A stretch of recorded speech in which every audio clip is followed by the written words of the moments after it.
Higher Learning Network. Cheers.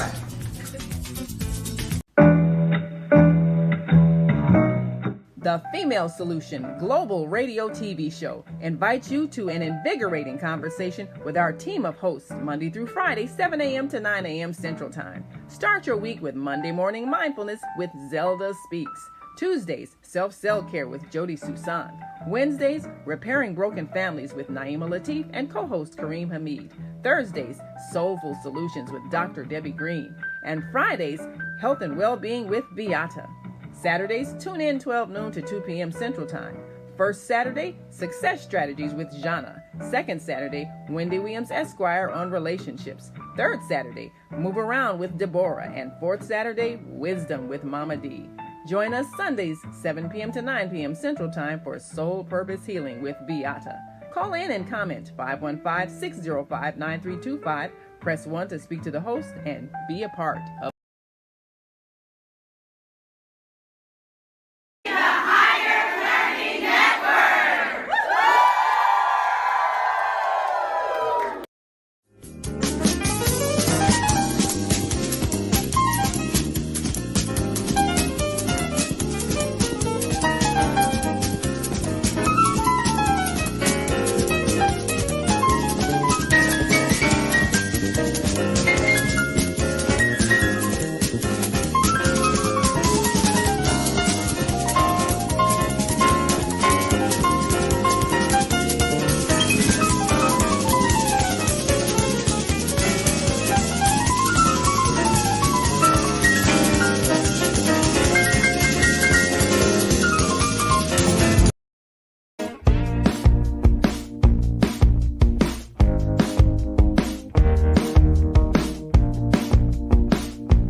our global transformers, take the world from the way it is.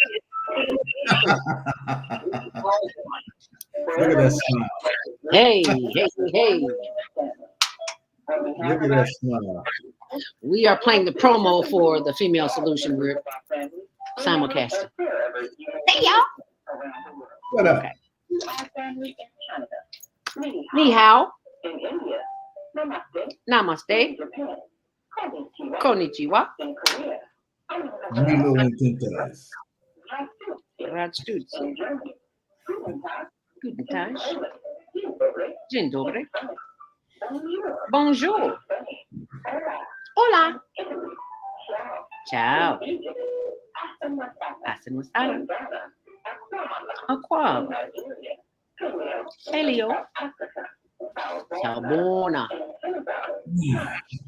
Okay. Shalom. In Pakistan, Afghanistan, and Saudi Arabia, Assalamu alaikum. Greetings, and may peace be upon you all. And welcome to the October Global Virtual Teen Talent Contest, in which we are live on the Higher Learning Network TV show and on the blogtalkradio.com, the Female Solution platform as well, and on our YouTube channel, Higher Learning TV Show, and all the other platforms, Higher Learning TV Show. Welcome. It is October. Where has the year gone already? Let me introduce you to our luminous judges, and that would be the executive director of the Female Solution, in which we are Broadcasting on today as well, Naima Latif. Take it away. Well, grand rising and good afternoon, I guess, to everyone. Here, if you are watching on Central Time, it is a little afternoon. If you're on East Coast time, it's 1 o'clock. And if you're on West Coast time, it is 10 o'clock. But whatever time it is, we say to you, grand rising. May you enjoy this day and add to the light of the world. We appreciate you so very much. And if you are listening online on our Female Solution Blog Talk channel, and if you'd like to make some comments, we want you to participate in this teen talent contest. You can call in at 515-605-9325. If you are watching on the Higher Learning TV show channel and you want to make some comments about what you see and maybe even give some ideas of what you liked about the performance, you can share that with us at 515-605-9325. Just press 1. That lets us know you have something to say. That lights your number up on our switchboard. You can open your mic and hear your thoughts. Yeah, don't think they do that. Put their comments as a crawler below the screen here. Yes, if you want to write them in. Mm-hmm. And of course, you can go to the Higher Learning TV show channel and write in your comments on the YouTube channel, and we'll pull them up on the screen and share them with our listening and viewing audience. In the Facebook channel, Higher Learning TV.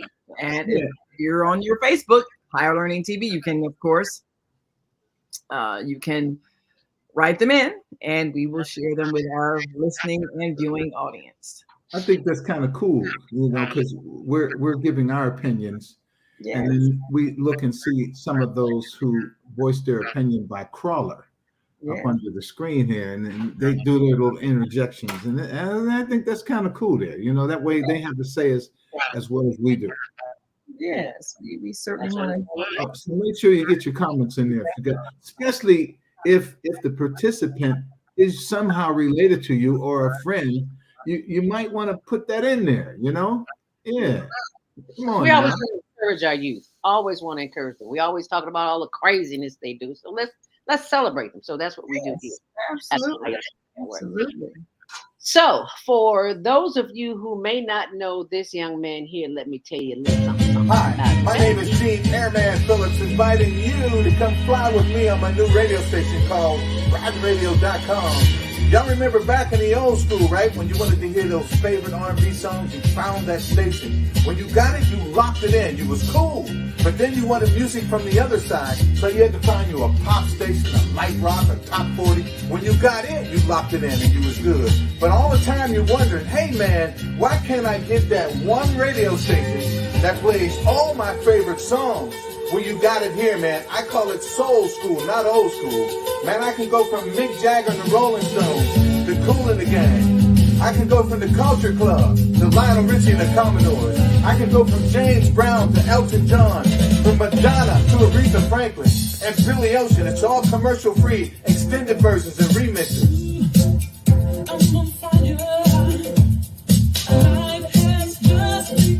Peter Brown, 872-263-7405. I can go from rockin' the ranch to house rockin' blues. Yes, baby. Ho! There's a lot I've been wanting to talk to you about. You've been real good to me, A lot of things I should have said, but I'm gonna say them now. And man, I got it all set up on Instagram, Facebook, and Twitter. You can find me. I'm easy to find. RideRadio.com would get it all in. Commercial free, man. Stuff like this from Lou Rawls. Straight out of Chicago, y'all. Lady love. Then in the evening time, after midnight, we call it the love in. Slow it down. You grab your best guy, your best girl. Get it all in all night long, y'all. All that and more on RideRadio.com.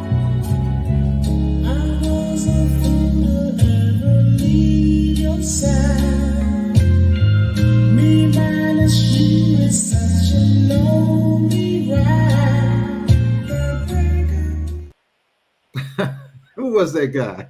Who was that guy? That was Airman Jacobs. Hey. Let me tell y'all something, man, before we get rolling. You know, when I moved into my place, I've been here like 4 years. You know, sometimes you don't unbox everything once you move. You get that final move. You got stuff still left in boxes. Well, I went through a couple of boxes and I found pictures. Man, I found pictures that went all the way back to where I started. I'm talking back before JPC. I'm talking about when I started in school as before JPC. Before JP, I was like, oh my God, look at these pictures here. Wow. I couldn't believe I had pictures for almost every radio station. There's one of them right there. Just like that. Yeah. Just like that. Look how thin. It's that antiquated equipment. Oh my God. Look at that antiquated equipment. Look at that 45 sitting behind my back. I bet you that's a Temptation record because that's the label they came in on, Gordy. Uh-huh. Yeah, that was it. I can still grow the hair too. It'll still grow that long. I had it that long not long ago. I couldn't believe that I found all those pictures, man. I said, I didn't realize I had sent you one of the pictures, but I was like, Jesus. Well, I am most grateful that you did because that's a throwback for real. I was like, wow, where did he find that picture at? So you got to send me some more so I can show him next time too. God, they used to call me Artist Gilmore back there because of the sideburns that I had. Artist Gilmore. From the Bull. Yeah. Oh, okay. That's a long time ago, boy. Yeah, that was a minute ago. Because if you're not old school, you really don't remember him. So, for those who are watching, you might need to Google it because that might be before. That might be a little bit before your time. So don't feel bad. We'll bring you up to speed. And they could actually Google me at Gene Airman Phillips, and they'll see some history there. Yes, yeah. I think they pull you up too. And that's Gene, Gene, not Gean. Yeah, like Jean. There are some men, especially in French, who Jean spell their name Jean, like Jean, but they call it Jean, like Jean-Claude Van Damme or Jean. Yeah. Jean Baptiste Point du Sable. Yeah. Yes. Thank you very much. My chef John. Oh. Yeah. There's a lot of Johns, but you're not one of them. You're Gene. Airman. All righty. For those who are watching, if you'd like to type in the comment section what city, state, or country you're watching from, we would love to know that. And we would also like to remind you that if you are voting here today, you have until midnight tonight to get those scores in, and you want to send them in to HlnTvShow at gmail.com. You see that big HLN? So in case you can't understand what I'm saying, HlnTvShow at gmail.com. Okay? All righty now, says Tony Hogues, who is on his way out the door. That's why he's not a judge today. So thank you very much. And if you haven't seen the flyer, this is what the flyer looks like. It's the Global Virtual Teen Talent Contest, and it'll be on my blog too, zeldaspeaks.wordpress.com. So as we begin the process of bringing in our first funketeer, I want to call it, because it's real funky. You know, you brought the funk, so we got to keep the funk flowing this morning. So Funk Fresh Fridays are in full effect. And even though this is Saturday, yeah, but that's what the video was called, Funk Fresh. Oh, Friday. Lord. She got that Prince look. Look. Yeah, don't she though? Don't she? Look Yeah, at the hair. Look at the mouth, the facial expressions. Yeah. Prince look. She's like, yeah, I got this. Don't worry about it. All right. All righty. So what we are judging on here today is number one, originality. Is it their own music or is it the music of someone else? How it fits their personality. Mm-hmm. Before you run her, I've seen her. Have you? Yeah. She might have been on Twitter or Tweet. Yeah, it's on Twitter. Yeah. Someone sent it to me, and it's like these. I keep telling. I have no idea how old she is, but she could be 19 because the ages for the contestants are 13 to 19. She could be 19. You know, some of us look a little older than we really are. And you know, what can I say? So I don't know what her age is, but she looks like she could be 19. So someone sent it to me, say, "Put her in the contest. Put her in the contest." It's like, okay, I'll put her in the contest. So if you're ready for some funky fresh, are you ready? And are you ready to be funkified? All right, here we go. What's her name?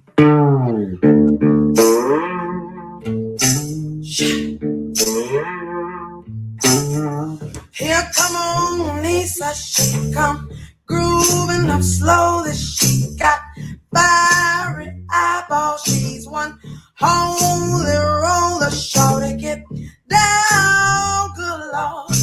Baby got 'em open all over town. Strictly this, she don't play around. Cover much ground, got game by the pound. Playing bass is a forte, each and every day through bass play away. You can't get her out of your mind. Well, you think about the girl all the time, and they say they like the way I work it. No diggity, I'm about to bag it up, bag it up. They like the way I work it. No diggity, I'm about to bag it up, bag it up. They like the way I work it.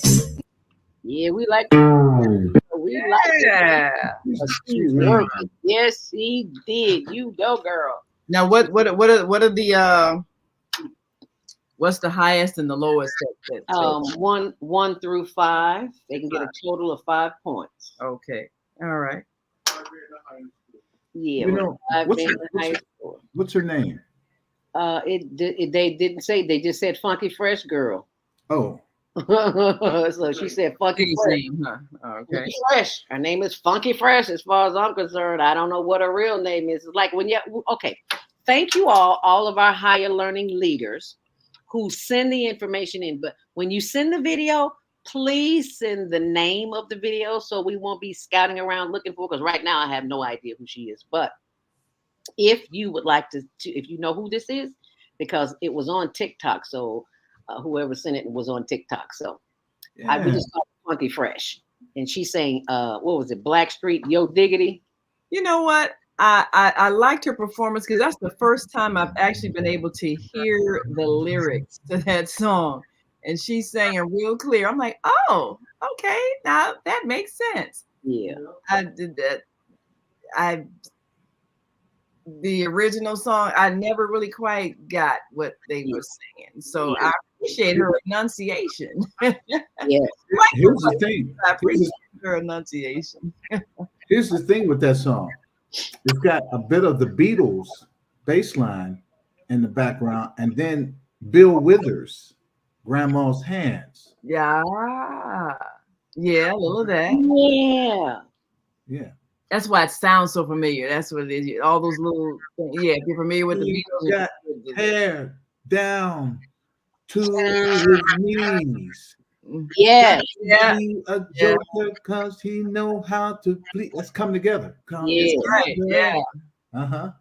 Yeah, you really dated yourself knowing the verse of that song. Let me tell you a little something I just learned along the way. It's just, honey, it get greater later. So, greater later. Ooh, I got to write that down. That's a saying. That's a bumper sticker. Yeah, that's awesome, man. For sure. Because when we were coming up, we were told that you don't want to get old. That's the worst thing that you want to experience, baby. I'm here to tell you, get greater later. Seasoned is a beautiful thing, and I am so enjoying it. I'm telling you. Yes, indeed. So, for the greater laters, here's another funky prince. His name is Funky Prince, but his name is spelled Jushua, Joshua Market. Yeah, Joshua Market. He's number 2. And when you see why, when I click it, you'll understand why. But I forgot to ask, have you graded the contestant number 1? Yes, you did. Mm-hmm. Okay. So here is number 2. Let's have the Funky Prince, aka Joshua Market, do his thing. Ooh, nice dance. Yeah.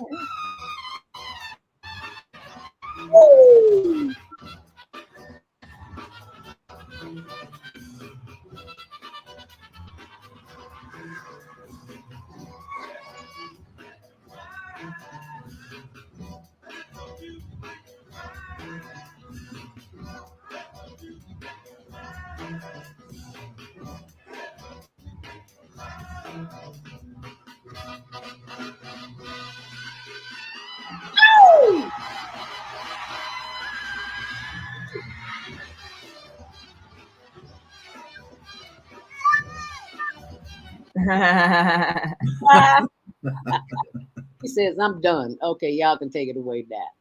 Yeah, Mr. Funky Fresh. Excuse me, Funky Prince, aka Joshua Market. 17 years old. The person who sent me that said he's 17 years old. So all right, y'all keep them coming because they keeping us busy. I love it. I love it. I love it. For those of you who are watching online, Facebook.com and YouTube.com, Higher Learning TV Show. Mm-hmm. And you can grade them on 1 to 5 for originality, if it fits their personality and their overall performance. Yes. And I love dance steps that give that visual illusion of a person sliding across the floor. Yes. That's almost like defying the laws of physics, you know, because you know that's not what they're doing, but it looks that way because of the movement. So that's always really fascinating. Yeah. You know, and I just look at them. I was like, wow, wish I had that energy. You do. Yeah, it's just it's latent. These children. They show it when we go to the airport. Oh, yeah, that's what I'm talking about. All right. Wait a minute, she dancing in the house. I don't know. Maybe not. All right. Energy is a wonderful thing, isn't it? Oh, look at that. Okay, so these young girls, let me know when you're ready, and we will take it to the next phase where we can watch these young ladies. And and the person who sent me this, I don't know their name. No, I do not, but I do know that they are 15 and 16 years old. That much I do know. So if you're ready, if you're through judging, let's take it away for more girl dancers. Here we go.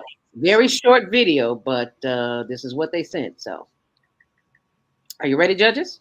Yes. Dancers. Alrighty, let me turn the volume up a little bit, and there we go. Listen, about to catch another flight. The apple bottom make them wanna bite. I just wanna have a good night. I just wanna have a good night. Hold up, if you don't know, now you know. If you broke, then you gotta let him go. You could have anybody, any money, mo. Cause when you a boss, you could do what you want. Yeah, cause girls is players too. Cause girls is players too. Okay.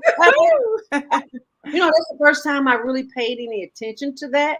Cause girls are players too. Okay. Yeah, they are. But you know what? I've come to really appreciate the movements in what is now I guess an official dance style known as hip hop. There are certain kinds of body movements that because I have a niece she's a professional dancer, and you know I've watched some of their performances. Ways of moving certain body parts in opposition to each other, and you know having one half of your body do one thing, the other half is doing something else. That is really a brain function, being able to have your body move in opposition and synchronize that and all that.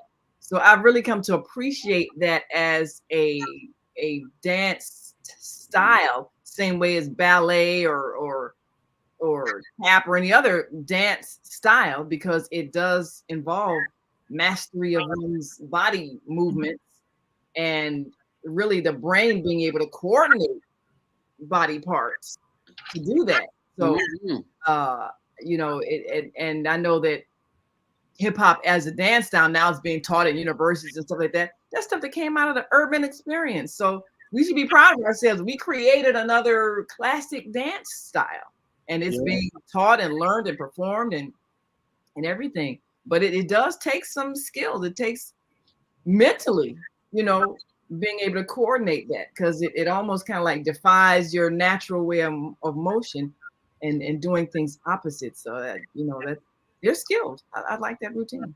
Yeah, I love it. Each level of higher takes you to another level of higher. Yeah. I like that. I like that. I mean, that's what it is. Because if you got out on stage and did your performance and I'm coming behind you, I got to try my best to outdo you. Yes. So each level of higher brings another level of higher. That's right. Raise the bar. And nowadays, you see a lot of dancers, they're incorporating things like gymnastics and all these other skills. So every time somebody does something, they raise the bar higher and higher. Doing the Simone bows, flipping and flipping. Wow. she got moves that they've named after her because nobody else ever did it before. Right, so right. There you go, defying gravity. It just doesn't get any better. Well, it does get better. It always gets better. And that's one thing that we want to emphasize for our children is that this competition is not about you competing really with someone else. It's about evolving your higher self. Yeah. So that you can be the best that you can be. So the competition is not out there. It's more like a training within. Yes. Yes. Absolutely. Because there's always going to be somebody new, bigger, better, can dance better or sing better or act or draw or whatever better. Yeah. And we don't want to discourage you. It's like, well, I'm at the beginning stage and it seems like they should be on AGT or something like that. No, that's not what this is about. This is about your personal growth and development. Right. Be your best. And being your best is what this is all about. So we thank you for being your best and we welcome your comments. Feel free to type them in. And this is not your usual experience. These young people are called the Spellbinders. Ooh. So if you have not seen the Spellbinders, you're about to see them. Are you ready, judges? Yes, ma'am. Here we go. Go.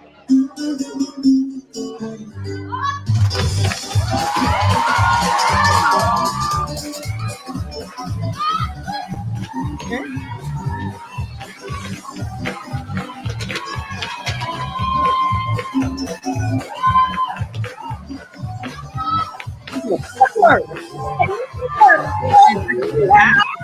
That's smooth in there. Let's combine and tap and wow, that's creative.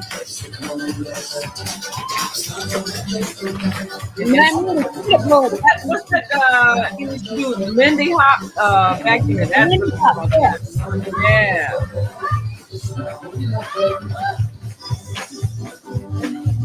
The one. Yeah, that was back in the 40s, something. 50s, something way back.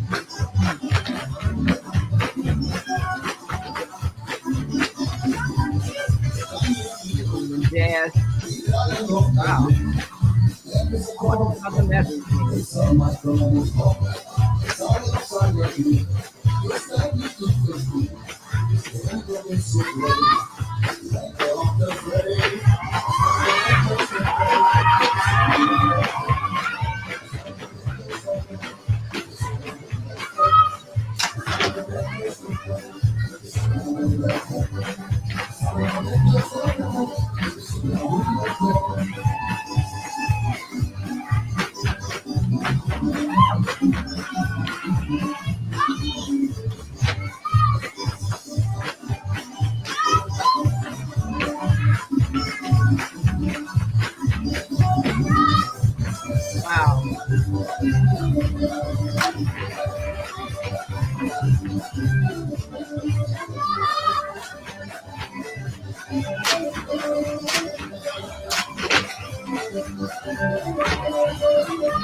I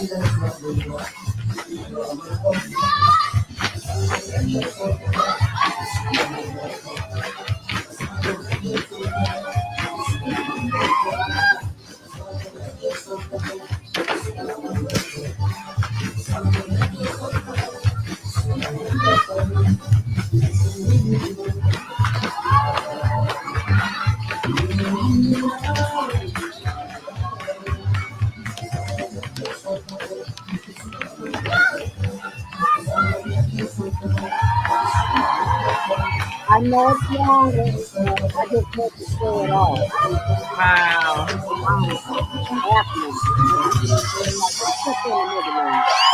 All right, in the motherland. That's the only place that I have seen that, and I just couldn't stop it at a minute.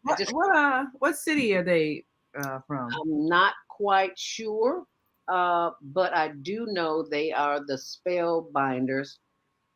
Sights and sounds of the Spellbinders. Have no idea where they're from. People just send things out like, I don't know where these children are from, but they are. I like your routine. That was nice. Yes. Look, that video was 3 minutes and 21 seconds. Yes, it was, and I was like, why would you send me a 3-minute video? Now I see why. Well, you know that when you're dancing, just like when you're talking, 3 minutes is longer than you realize. And when you can keep up high energy from beginning to end, that takes some skill, some stamina. Yes. If you've ever done a 3-minute dance routine where it's high energy all the way through, you're talking about tired at the end. somebody old school had to go to some film footage of remember that's where that's from. Yes. Those kind of moves. Those kind of movies with back in the day before us. Yeah, they did those kind of dancers. So somebody looked up some of those videos, like 1940s. Oh yeah, the Lindy Hop. Yeah, that was when that was, when jazz was, You know what? Now that you say Lindy Hop, I remember Bubba, Leroy, and Skillet doing it on the Sanford and Son show. And called it the Lindy Hop. Uh-huh. I knew nothing about no Lindy Hop. Now I might be up there. They kind of sound all young now. Come on now, tell the truth. You remember that? they had a lot of high energy rhythm going, and they were all in sync, man. Now usually when people are in sync, they're doing like line dances. And they're in sync. These kids is all over the place and still in sync. They're synchronized. That's crazy. I had the choreographer for that one because that was a lot of practice. Yeah. Yes. So we got to take a short commercial break while you're setting up the next video. You want me to play a? Yeah, but first I want to show them this flyer that if they would like to participate, that is the Global Virtual Teen Talent Contest, in which you can send in your 1 minute, 60-second audition. But if it's fascinating like that, if it's 3 minutes, if it's that hot, we'll play it. Try to keep it at a minute. We really appreciate that. So if you would like to submit names or submit videos, just send them to us at HlnTvShow at gmail.com, and you two or your child or relative or neighbor, who can. People are always sending in things. It's like people they don't even know, but they just send them anyway. So I said, keep them coming. We appreciate that, and we appreciate the fact that you care enough about our youth to nominate, enter them in the contest. Right. Nominate them. So, and here's another reminder. Hey there, talented teens. Are you ready to showcase your skills and potentially win cash prizes and scholarships? We're excited to announce our Global Virtual Teen Talent Contest, where you can enter by submitting a 1-minute video of your unique talent. Here's how to participate. 1. Record a 1-minute video of yourself performing your talent. 2. Share the video on TikTok. Include the hashtag Global Virtual Teen Talent Contest. 3. Tag 3 friends who also have amazing talents. Submit your video by the deadline. We can't wait to see all of the amazing talents that you have to offer. Remember to be creative and have fun with it. The top talents will be selected by a panel of judges and will be announced shortly after. So don't wait, start filming, and good luck.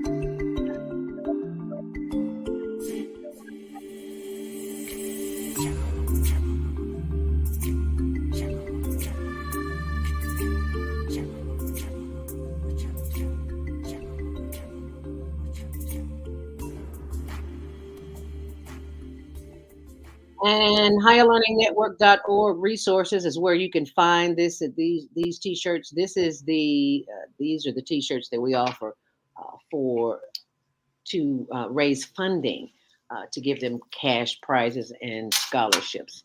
So if you go to HigherLearningNetwork.org and click on resources, you'll see that information there. If you'd like to donate, tax deductible.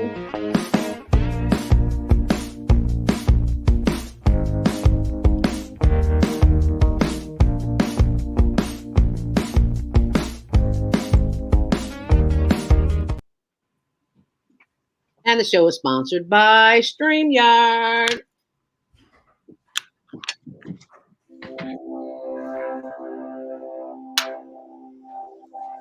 want to live in a world without war? Join our global peace movement. Having culture, world peace, restoration of life, transcends culture, religion, ideology, and other boundaries to achieve peaceful harmony in the global society. HlnTvShow is committed to bringing world peace and cessation of war through peaceful dialogue between religious groups. I am Director Shin Kim of HlnTvShow Chicago branch of North America. Join us for our next gathering. Call 773-580-1501 and be a part of the movement for world peace. Email us at chicagohwpl@gmail.com. Are you constantly arguing with yourself? Are your children used to living right now? Committing the same drugs? Have you been taking the life? Are you breathing the loss of your loved one? Let us help you restore serenity to your life. At Serenity Family Social Services, we understand that good mental health is a result of emotional well-being. Our goal is to assist you and your family in removing emotional distress and restoring harmony and balance to your lives. We offer individual, couples, and family counseling. I'm Howard Williams, CEO of Serenity Family Social Services. Call today at 312-315-4820. That's 312-315-4820.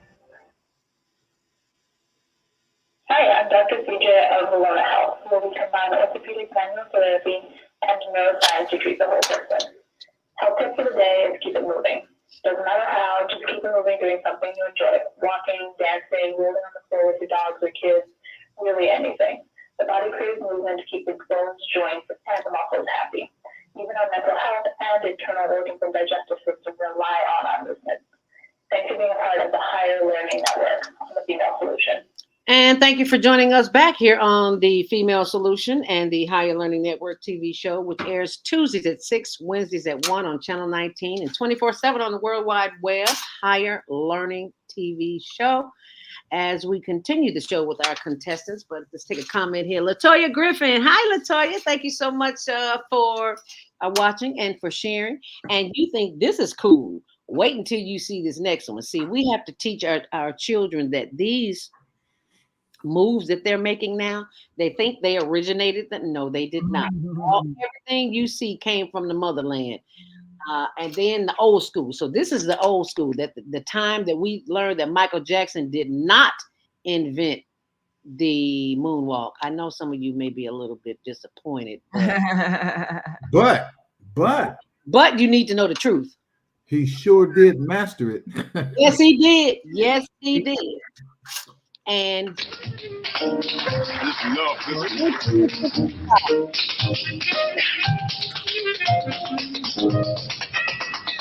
Is this Bojangles? My girl thinks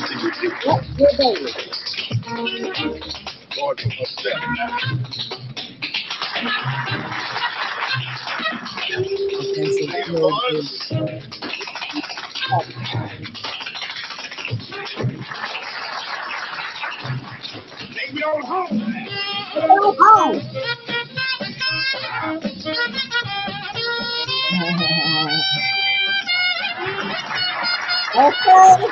Whoa! You know, they said Michael Jackson used to watch a lot of old films for old dancers. So yeah. Now you know. Yeah. Now you know the truth, because somebody always came. Nothing has changed. Nothing has changed. Everything remains under the sun. Everything that's been done has been done before. Everything that's been done has been done before. Now, I don't know about this next group, but we're not judging what you just saw. We're just giving you a little bit of history, and you're not judging this either. But I just had to show it because I've never seen anything like it, and chances are somebody else has never seen anything like it too. But you know, I'm old school, so you all may have seen it, and I just have not seen it. So just enjoy it, because we're not judging this one. So for those of you who are watching, just enjoy it. How about that? You ready? Oh yeah. Go.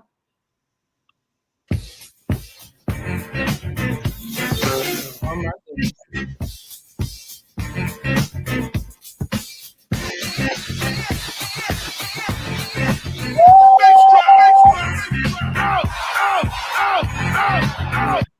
You got a $100 bill, put your hands up. You got a $50 bill, put your hands up. You got a $20 bill, put your hands up. You got a $10 bill, put your hands up. Single ladies, I can't about a pole dancer. Single ladies, I can't hear y'all. Single ladies, make noise. All the chicken heads, be quiet. All the chicken heads, be quiet. All the chicken heads, be quiet. Yeah, baby, stop being fool face on the sing along. Come on.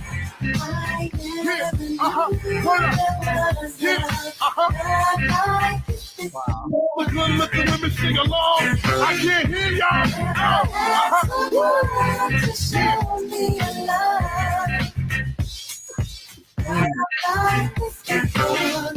What's your zodiac sign? What's your zodiac sign?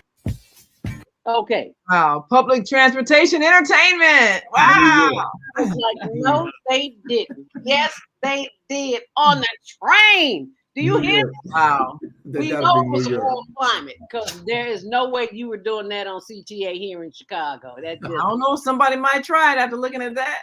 Yeah, but they'd have to have some clothes on. Yeah. Unless it's hot, unless it's in the summertime. Sure. Otherwise, they'd be freezing their behinds. A little bit on the cold side. Now, this is not. Let me repeat. We're doing community announcements right now, because I thought it's important, because our children are hooked on sugar. Ooh. And the parents need to know how it affects them. So I thought it was imperative that I show this, because if you don't know, you don't know. So this is talking about processed sugar. And we need to know about that, because sugar causes a wealth of a baby's brain. Oh my. Yeah. So let me start that off. Here we go. Sugar in a baby's brain. Sugar in a baby's brain is called ADHD. Ooh. Sugar in an adult's brain is called dementia and Alzheimer's. Ooh. In your eyes is called glaucoma. Sugar in your teeth is called cavities. Ooh. Sugar on your skin is called aging. Sugar in your sleep is called insomnia. Sugar in your blood is called diabetes. Excess sugar in your body is called cancer. Know what you are putting in your body. Detox from processed sugars and become the healthiest version of yourself. Follow Divine Herbal Roots for more daily tips about real health. I just show you that. I'm gonna play it again before we go off the air because this. I was like, if I didn't know this, I'm sure somebody else didn't know it. So if you hang around, I promise you, I will play it again because sugar is culprit. And did you also know that back in the day, in the early 1600s, I think it was. Excuse me. You had to have a prescription to buy sugar. Don't believe me? Don't believe what I say. Google it. Wow. You had to go to a medical doctor and for him to write out a prescription. I can't say her because there was not a lot of females back in the day, but the male doctors had to write out a prescription. Now I got a question. What was the source of the sugar? Was it sugar cane or was it maple? I mean, probably white sugar. I'm guessing. So white sugar is processed from sugar cane, right?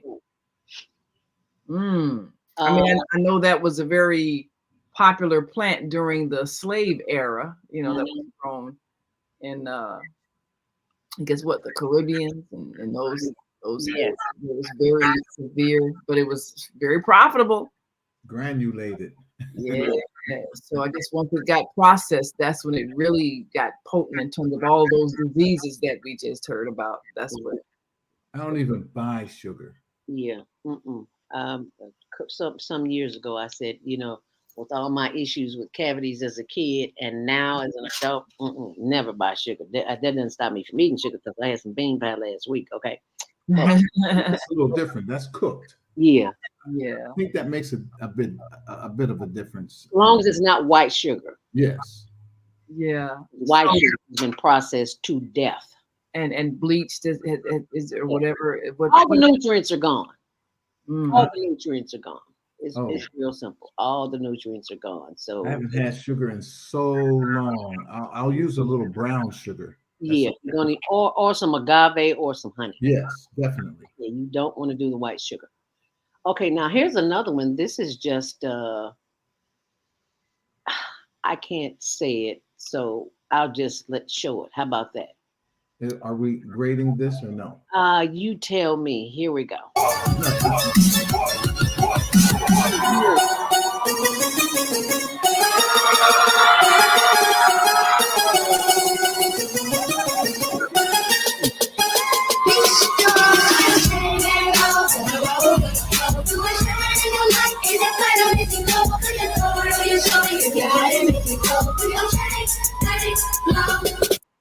He's too young, but I had to show it. He looks like he's about for the contest, but he would have ranked up there because those were some serious moves. I think they used to call that when you spin on your head. Break dancing. Break dancing, yeah. You know what he looks like he did. There's an Olympic event where they're on that pole. And they're changing from hand to hand and they're rocking, they're swinging. They do that kind of stuff too. His body very rarely touched the floor. Wow. So he was up on his hands. Yeah. And doing all those dance moves. Can you imagine trying to swing your legs from left to right and just on your hands on the floor? That's what I'm saying. This is defying gravity kind of dance moves. Yes. Now. Yeah. It's amazing. I think they call it the horse in the Olympics, doing that horse. What they call it? The horse. I think it's a horse. Oh, yeah, right. Right. Your life is a whole lot of privilege. I'm sorry. This is a contestant? No, this is not a contestant. Somebody sent it to me, and I thought about all the dark-skinned children in our world, beautifully melanated, black, beautiful babies, and how we have had to overcome this colorism in our lives. And I just thought that is just something that our babies needed to see. Black is beautiful. So look at them smile. Yeah, look at them pretty white teeth. Yeah. People pay to buy teeth like that. Look at that. Okay. And many of us have. Still paying. Still buying them. Still paying. Okay. That sugar, you're gonna be buying some teeth like that. Yeah. Sure. All your teeth out. Let me be a living example of that. But I just had to show this. So here we go. Tell your children black is beautiful. To be alive is a whole lot of privilege. Education is the key to rule the world. You don't need to be white to be a pretty girl. Tell your children black is beautiful. How we not go beg for no privilege. Tell your children black is beautiful. To be alive is a whole lot of privilege. Education is the key to rule the world. You don't need to be white to be a pretty girl. Tell your children black is beautiful.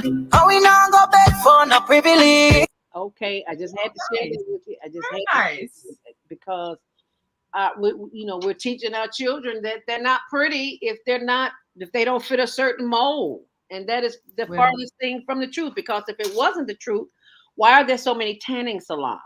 Yeah, well, those of us in our generation, and maybe even the children that we have raised, we have to change that, because it's only going to change when we change how we're treating our children. We got a lot of colorism in families where the lighter children are treated nicer and the darker children are harshly reprimanded. And children, they pick up those cues on who is favored and who isn't. So we are the ones that are continuing that tradition. We have to change what's inside of us about ourselves. That's when it will change. Because we are the leaders and we just don't know it. Yes. Looks like we have a movie on that. What was that movie called? Spike Lee, what was that one that he did? Where he was on hair and no, that one I knew you're talking about. Yeah, where they were School Days. Who? School Days. Yeah, that's it. Yeah, because it's a lot of that in the colleges. Exactly. Yes. So yeah, we got work to do on ourselves. Yes, we do. And speaking of working on ourselves and those who work with youth, I thought you all might enjoy this, so let's play it. You want to bamba? You want to team with the big boys? Now you don't want get the kitty, you don't want get the which like what a top cup. Wait, you can see how the thing goes. How the thing goes. Oh, you're telling me who can do? And who? All right, take it easy, and let's listen behind voice. Okay. You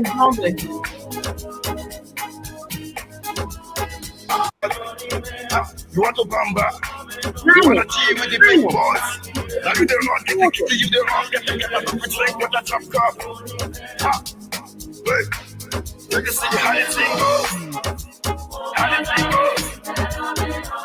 Oh, you're telling me who can do? And who? All right, take it easy, and let's listen behind voice. Okay. All right. You want to bamba? Okay, that's lovely, but I had to show it to you. Well, our urban culture has really gone global. I was so amazed when I went to South Korea and I was watching this show on TV. They were having I guess a rap contest, and and everybody sound like South Side of Chicago, but they were in South Korea doing these raps, had the moves. I'm like, wow,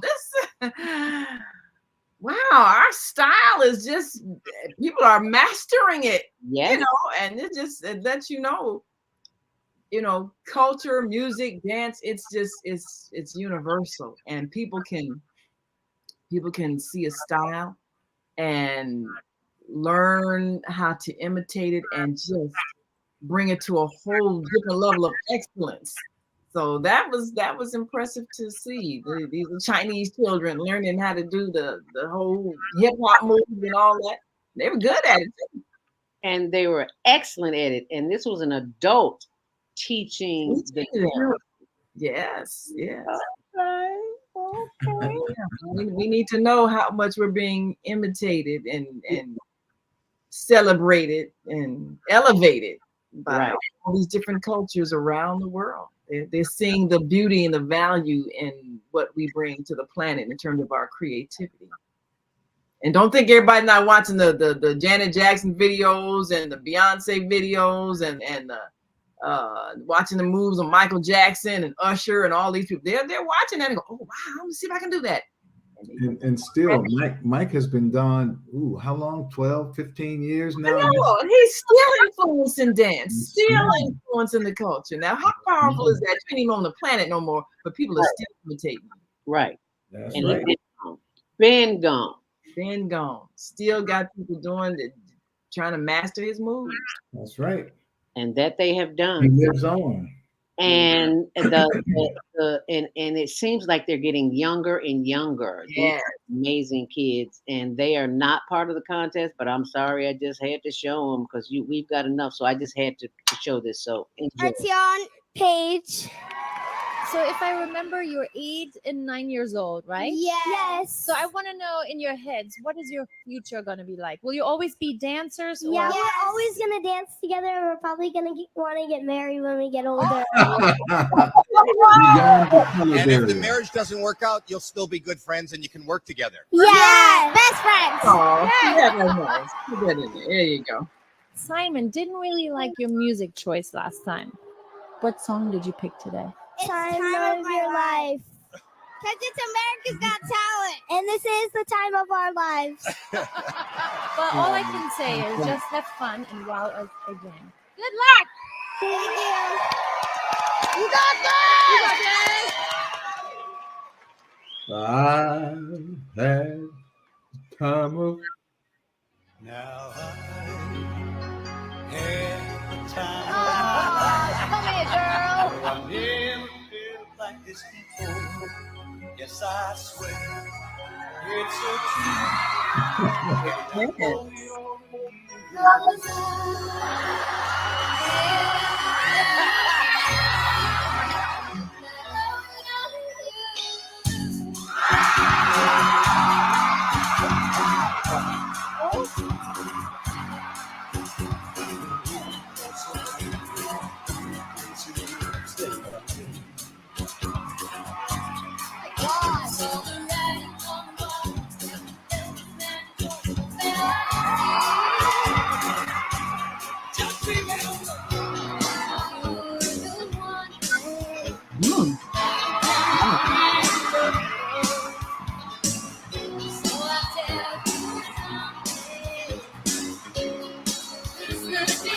Wow, gymnastics.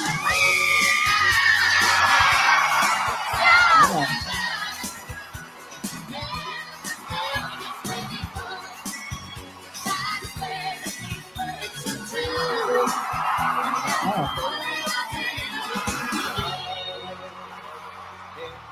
The time of my life. No, I never felt this way before. Yes, I swear it's a truth. And I will never give you.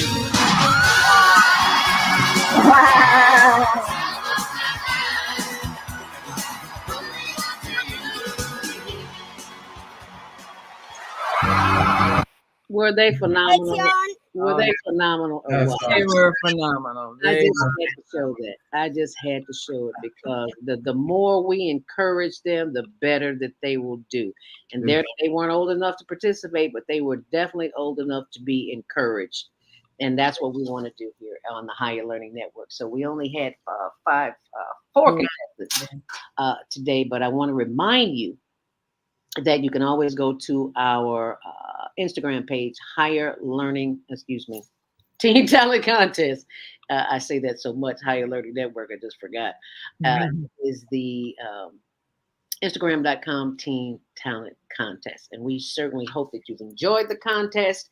And we hope that you will continue to send in those videos and post those comments and go to our social media pages and post on here. We would love for you to post on here. So be sure and post while you're there. And don't send me the text. Post it on the social media page. So thank you so very much for being a part of the Global Virtual Teen Talent Contest this October. It is 12:57, and I want to remind you of that last commercial that I just played about the sugar, but I want so I just have to play it again because somebody just sent me a text. Can you play that again? I said I was going to play it again, and I promise I keep my word. That's what I do. That's what old folks do. We keep our word. We from another era where we say something, we mean something. So here it is again. Oh, what happened? Go back. It didn't want to play again? Okay, well, I guess I'll have to play it at the next break then. Because it is doing what it wants to do, and it can do what it wants to do because we need to do what we need to do. So, and we need to remind you that if you would like to contribute to the Global Virtual Teen Talent Contest to help them win scholarships, prizes, and cash, this is how you can do it on Cash App, Zelda Speaks the number 2, Venmo, Higher Learning Network NFP, and Zelle. You need to email me at zeldaspeaks@gmail.com, and PayPal is Higher Learning Network. I'm sorry, Higher Learning NW at yahoo.com. And the results will be on will be Monday morning on my show, Monday Morning Mindfulness on the Female Solution. And so get those votes in now. Don't wait and say you'll do it later because you'll forget, I promise you, or you'll get busy doing something. So do it now, okay? Any codes? And this is very important too. This is on my blog, zeldaspeaks.wordpress.com. We would like for you to share the good work that we do on the Global Virtual Teen Talent Contest. I know that is a lot for you to remember right there. Great nonprofits. I need you to go there. Thank you in advance for going there. And I'm going to pull up my blog where you can see it so I can show you. You can scroll down and see the link so I don't have to read that. There's a short time left to make a difference, and you can help us continue to make a difference with just one click. So if you go to my blog, zeldaspeaks.wordpress.com, and scroll down where it says short time to make a difference, there's only one. Black Harvest Film Fest is number 1, so this is number 2. And you click on this, and it'll take you to greatnonprofits.org. There you go. And then you can just write something nice in there. If you would do that right now, that would be really great. So we appreciate you, and we thank you in advance. And we look forward to seeing you back here at next month. And we'll do it all over again. And it's time for our next commercial break. And Jean, you want to say bye to everyone and any announcements you have to make? Well, these times go by so fast. I know you said we're almost at the end of the year. Well, next month will pretty much put us at the end of the year.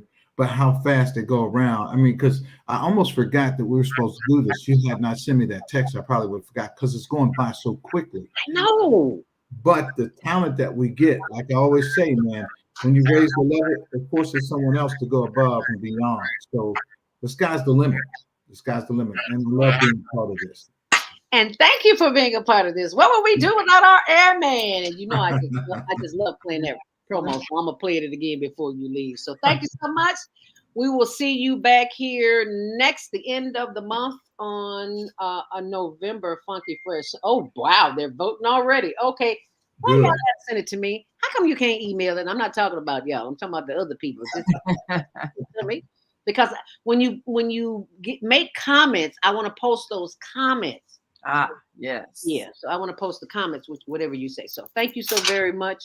And we'll see you on Rad Radio. Hi, my name is Gene Airman Phillips, inviting you to come fly with me on my new radio station called RadRadio.com.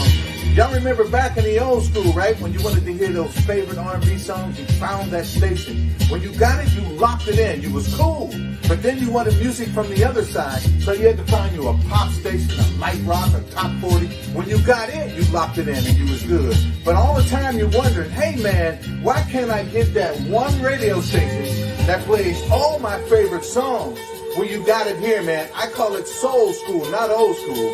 Man, I can go from Mick Jagger and the Rolling Stones to Kool and the Gang. I can go from the Culture Club to Lionel Richie and the Commodores. I can go from James Brown to Elton John, from Madonna to Aretha Franklin and Billy Ocean. It's all commercial free, extended versions and remixes. I'm gonna find you.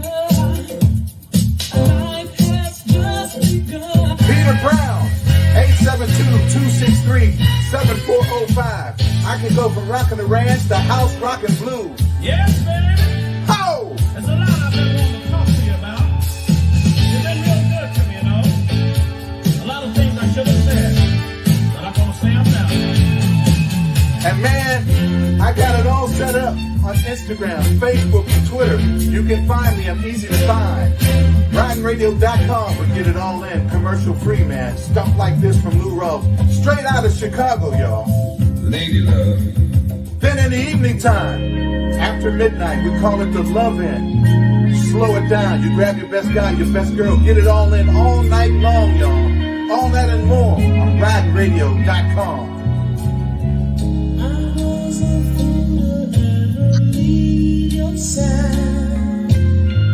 Me minus you is such a lonely ride.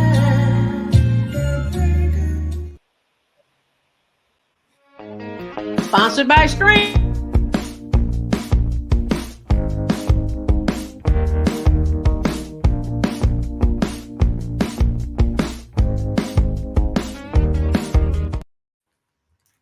All right. Well, we are about to go to the next phase of our show. Take your business global. Bye, Jean. Thank you. No problem. See you next month. All right. Solution Radio Show. You may have a great product. You may even have a fantastic website. But how do you let people know you exist? Tell them. Promote your business on one of the most dynamic shows on Blog Talk Radio, The Female Solution. You'll reach an enthusiastic audience of more than 100,000 loyal daily listeners with a specially designed 30-second ad that will drive customers directly to your website. We'll send you statistics as tracked by Blog Talk Radio to let you know the numbers and demographics of those hearing your advertisement. Your ad will run during the live 2-hour morning show from 7 a.m. to 9 a.m. Central Standard Time, and it will be heard all day long by listeners who listen to the archived shows. You will reach our worldwide audience on their laptops, iPods, iPads, and cell phones. Watch the orders for your product or service increase. Just go to our website, www.naimalatif.com. That's www.naimalatif.com, and click on the radio advertising page. Send us your words. We'll create a 30-second radio ad and watch your business increase worldwide. Absolutely. Worldwide. And we are worldwide. We're going to be joining our first Saturday host, Jana, as she and others participate in a global peace discussion. And we will share their comments and give you all a chance to participate. And here we are. Let's see if we can pull them on right now. Recording in progress. Really left me in the lurch, and I was trying to process that anger and find a way to express it. Okay, and did it help you with that? It did. It's I find NBC to be a language connection. And are you able to hear them? Peace Summit. Oh, okay. Let's see if I can. Sorry, Andrew, you were saying? Anybody who's not speaking right now, please can you mute yourself? Thank you. Okay, sorry, Andrew, what you found it as a language of connection and communication. Language of connection and authenticity. Right, right. And I've also found that it's not always possible to maintain a connection with other people in the way that I'd like. Right. And in those moments of being able to express those unmet needs and have some self-compassion and to support myself in those moments. So self-compassion and empathy for myself, which I always hope enables me to connect to other people and to stay in connection when things get a bit tough. Bring it up. Yeah, because self-connection always has to come first, doesn't it? Self-empathy. We can't really connect with another person empathically until we have self-empathy. Would you agree with that? I would, and it's not always easy, that whole energy of being judgmental, blaming, really angry that something maybe's impacted on me, and I want someone else to acknowledge that impact before I can really listen to them. But yeah, but it doesn't always work that way, because other people are not necessarily connected with us and our feelings and needs. Yeah, and as a person, I feel sometimes I'm willing to do that lifting for myself and others. Right. It can be a really good supportive framework. Yeah, I mean, I'm passionate about NBC. I was doing a lot of NBC 20 years ago, and haven't done as much since, but it just had a profound effect on me, and particularly in terms of self-esteem, self-love and self-esteem had a major effect on me. Now, we can come back to this if you like. I'd like to call on our next panelist, who's Michael Robinson. Welcome. Yes. What drew me to this event, I have a strong passion for our youth. I don't have any children myself. Me and my wife, we don't have kids, but we feel every child is our child. I mean, that's the way we look at it, working through the system. Kind of like take on the kids as you're on. And so you're fading a bit. You're fading a little bit. Your sound is fading a little. Oh, I'm sorry. That's okay. Can you hear me now? Or yes. That's it. Yes, I have a strong concern for our youth and family, friends, the community, and also the rural. Just seeing all of the things that's happening around us. I'm trying to find what can I do and what can I do with my community to help improve, everything that's happening, everything that we see. So I've been doing a lot of soul searching, praying, and thinking about all the times were when I was young, growing up. Martin Luther King Jr. was on the scene, and how he died, and how the society changed. Now our home structure is totally different. Our school system is totally different, and we're still changing, especially with the technology now. And I'm just, trying to learn as I go. I'm learning a lot from the youth. They teach things every day that I'm not aware of, so it kind of keeps me on my toes. But this is helping me as a person, and in return, I'm using it to help the community. Yeah, excellent. So what first attracted you to nonviolence? Well, again, growing up in Alabama, my mom was very, very strict about nonviolence as a kid. So I could not get into a fight. I could not have a gun. There were certain things that we could play with and certain things that we could watch on TV. So growing up, in that environment, it always placed in me, not to be a violent person. And then seeing, the civil rights movement taking place at the same time. Yeah. And now with all of the violence happening around us, and I'm looking at myself, I don't have a gun. I don't have, any physical thing to protect me, but my mom always taught me, to put your trust in the Lord, you pray, and with the hands of protection of God around you, no harm will come against you if you show yourself to be friendly. And, so I always try to carry myself in a positive light.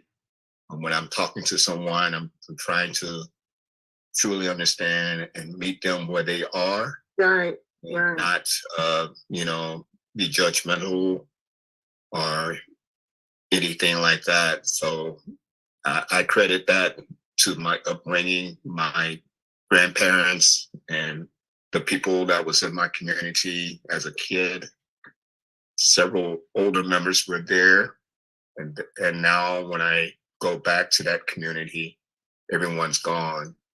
So I remember how it was, and I'm trying to pass that on to the next generation. Right. Have that respect and to have peace with yourself, and to try and understand, the why and the impact the wrong decision can have, not only on yourself, but on your family and on others. And a lot of them, they don't see that, they don't hear it. They only see one thing, and that one thing most of the time is money or a quick dollar. So I'm just trying to, change that mindset. Good. Well, that's good. I'm going to come back to that because I'm very interested in your mentorship. In NVC, we have what's called Jackal Speech. And Jackal Speech is blaming, labeling, judging, or any kind of form of not able to do something like we can't, or we shouldn't, or we ought to, or we ought not to. All of that is considered to be Jackal Speech. And Jackal Speech is speech that disconnects us. So what we're trying to do is have giraffe speech, which is language that connects us with ourselves and with others. But it's not that easy not judging and blaming, because Marshall, who sort of invented NVC, says Jackal language is our first language. So, and Jackal language actually points to our unmet needs. I find Jackals very, very beautiful because they're an expression of our needs. But it's kind of hard to not judge and blame. And those are kind of skills that we learn in NVC. And like you, I saw Dr. Martin Luther King on TV when I was growing up. I saw the Civil Rights Movement when I was growing up. And to me, looking back on it now, I was very inspired at the time. But now when I look back at certain things, I think that actually wasn't nonviolent. Passive resistance is not actually the same as nonviolent. Because they were very committed to being nonviolent, but that meant not hitting back when someone physically assaults you. And to me, putting yourself in harm's way, that's not nonviolence. It's violence. Putting yourself in harm's way when you know someone's going to beat you and try to kill you. Wow. So when I say I'm committed to nonviolence and nonviolent communication, I'm not talking about passive resistance. I'm talking about being creative in addressing violence and turning it into nonviolence. Now, I just got a text message from Naima saying she was joining us.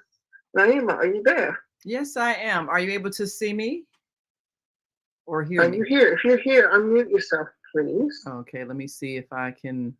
If not, we can move on. That's fine. Just let us know when you're here, okay? Put your hand up or something when you get here. My screen is frozen, so I can't actually see much. I can see a few of the users. Of this talk today, but I can't see everybody and I can't see the chat, and it's really a drag. But we're being helped today by some people from Black Women for Positive Change, including Dr. Stephanie Myers, who is one of the main movers and shakers of Black Women for Positive Change, and also her colleague Hattie. And also I think there's a gentleman here as well. Did any of you want to say a few words about the month of nonviolence? I'm inviting you to say a few words about the month of nonviolence. Bethany, or anybody? Thank you. Yes. I can see your face. Yes. We're just completing the 12th annual month of nonviolence, families, voter rights and opportunities. And we've had activities from different parts of the world. We had a global discussion about how to build a culture of violence. that included Brother Robinson from South Korea and people from Kenya, Ivory Coast, Ghana, Scotland, Cuba, Jamaica, and the United States. That's wonderful. We've had a nonviolence march down in Birmingham, Alabama. Really? Yes, and it Wow. also included a forum with representatives from the court system and teenagers and elected officials. And like Brother Robinson said, you learn something from the young people every day. Right. It's absolutely been the case. We had a forum on maternal health and preeclampsia and the whole issue of domestic violence. Yeah. And how women who are pregnant are often put into violent circumstances with their mate, and also they have a hard time getting medical care. So it was very, very important. We're going to be putting up the videos of the sessions, including this session, on YouTube. Excellent. So if you're not on our list already, be sure to put your email in the chat so you can be informed about future activities and you can listen to the videos. And just one other point, as I said, it's the month of nonviolence, families, voters' rights, and opportunities. We believe that we must keep the positive pathway going in people's lives and not just focus on violence. So the whole issue of opportunities was discussed in a terrific workshop on artificial intelligence. And that workshop will also have the video, the audio present that you can listen to it. But artificial intelligence is affecting our lives right now. Yes. We hope that these robots won't be carrying weapons, but we don't know what impact that might have on violence. But it's something we need to be on top of and start regulating how artificial intelligence affects our lives. One of the speakers talked about facial recognition, and they're already finding racial bias. Yes.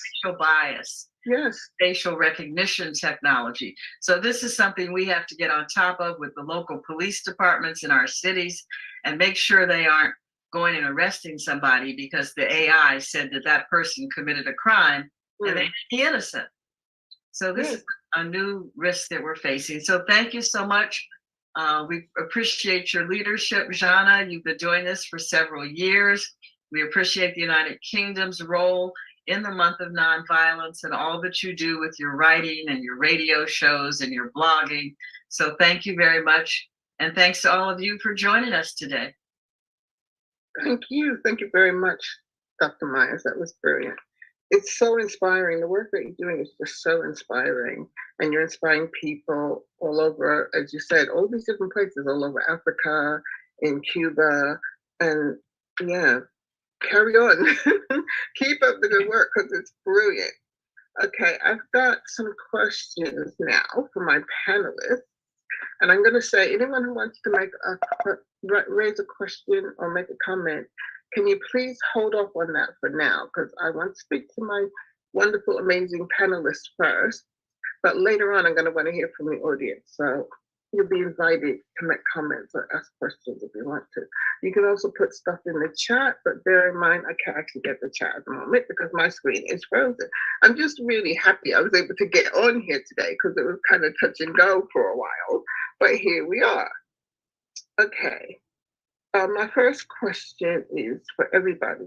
Tell us about your use of nonviolence, giving specific examples. Andy, I know that you talked a little bit about dealing with your family stuff, and it was triggering you with a lot of anger. So what turned that around for you? So the anger around was doing some group work with some other NVC trainers on the origins of the anger that was really taking me over. And anger's great energy to have. It's really good at allowing you to do things in the short term. And I was finding that it takes the joy out of your life as well. It's really hard to see and hear other people and to be able to reach out and feel connected and in community. But anger really gave me a lot of energy to carry on. Even if it meant I was holding a bit of a grudge and blaming family members for perceived wrongs, Yeah, and instead of seeing that they had needs as well and their strategies for meeting their needs, maybe it was okay. I'll kind of take advantage of Andy in this moment because it helps me to get what I want there. Right. Right. And there were children involved as well, so I do appreciate. Well, to take care of my family, I will do what I think I must do, whatever the cost. Right, right. So you're finding anger very motivating. I think so in the short term. Over time, it can be consuming, and it's hard to get out of that mindset and embedded in my body feeling of always being tense. Yeah. I think it helps tune into what's going on in my body to be able to make some empathy guesses for myself on what's going on and being able to really pinpoint the nature of it, and then I can get to work. So do you still find the anger is motivating now? I do. I've worked as an activist, particularly with climate groups for non-violent direct action. I've trained that, embedding non-violence and non-violence and de-escalation. So when I'm maybe face to face with someone who doesn't agree with me, and in London it might be a taxi driver who blocked the road for a march or a protest, it's been able to go literally toe to toe, stand very close to them, look them in the eye, and really being able to fully listen to what's going on for them, even if they're really supercharged and angry. Right, right. And then being able to bring it down a bit to a point where we can communicate. So, give us, what I want to know is when you're standing toe to toe with someone and they're angry, are you also angry at that moment? I'm not. I try to have a container and some capacity to stay grounded and calm, but I would match their energy. That's really important to match the energy that they're expressing, that they're upset, they're frustrated, and they really want that to be acknowledged. Yeah. And when that moment happens, if it does happen, doesn't always, then there's a bit of a breakthrough. And you can start asking questions and guessing what's going on for them. Check if they're willing to listen to you. So tell me something. You mentioned an empathy guess. What exactly is an empathy guess? Well, for example, it might be them saying, I'm really mad and frustrated. I wanted to get to school and drop my kid off. And you stopped me. You stopped me getting there.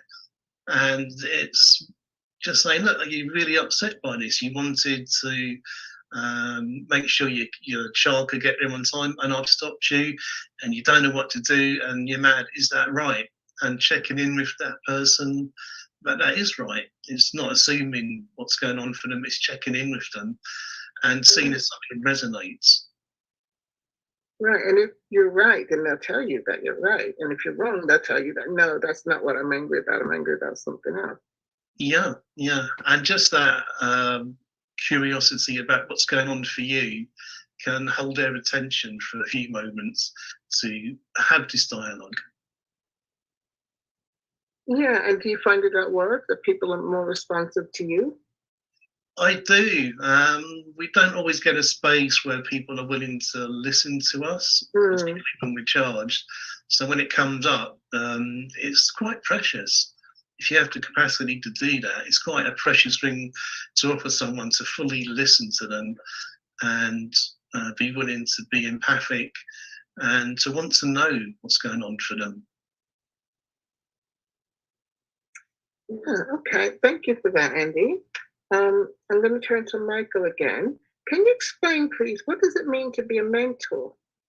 What is your role and what do you do? As a mentor, I basically train youth, not only the youth, but the mentors in different areas. So we have a program with the fraternity, but every chapter has their own program. So basically my role is to make sure that all the chapters in the 13th district are doing the basic requirements for the mentoring program on the international level. Because we are in different locations, in different states, and different countries, it's very, very hard to make everything the same.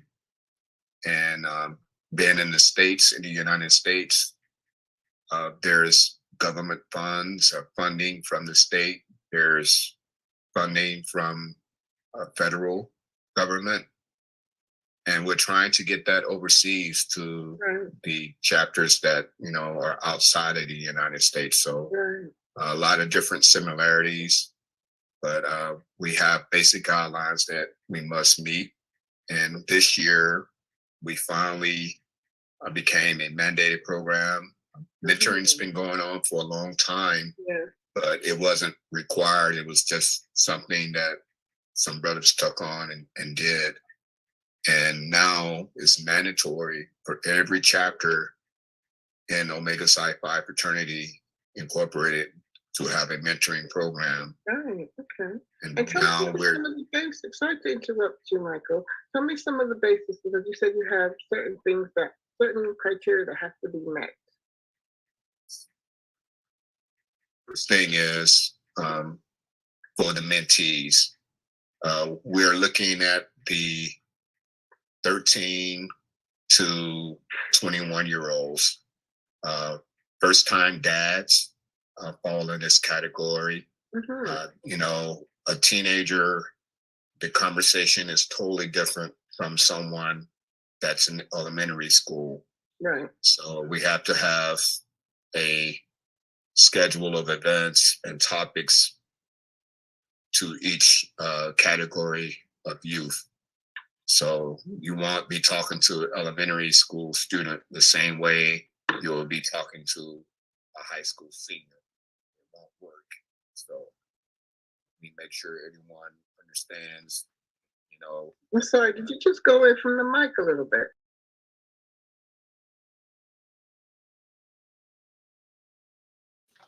Until he comes back, I just want to say hi, Jana. This is Zelda from the Higher Learning Network. Did you hear me?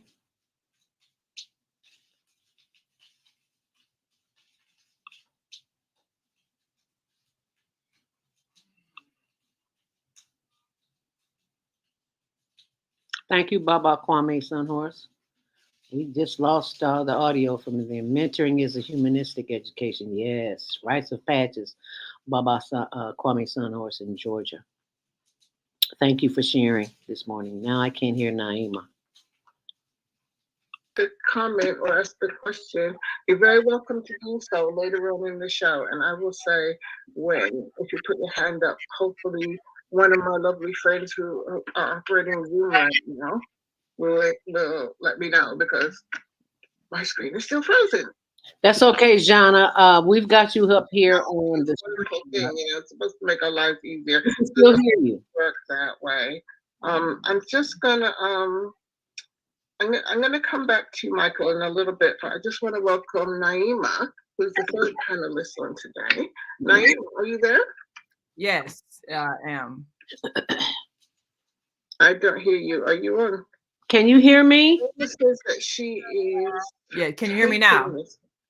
Oh, hi, Naima. Welcome. Okay. Yeah, Naima says that she's broadcasting simultaneously on Blog Talk, on the Female Solution, and on the YouTube and Facebook channel. So just to let everybody know, Naima is also recording this and she's broadcasting this. So welcome, Naima.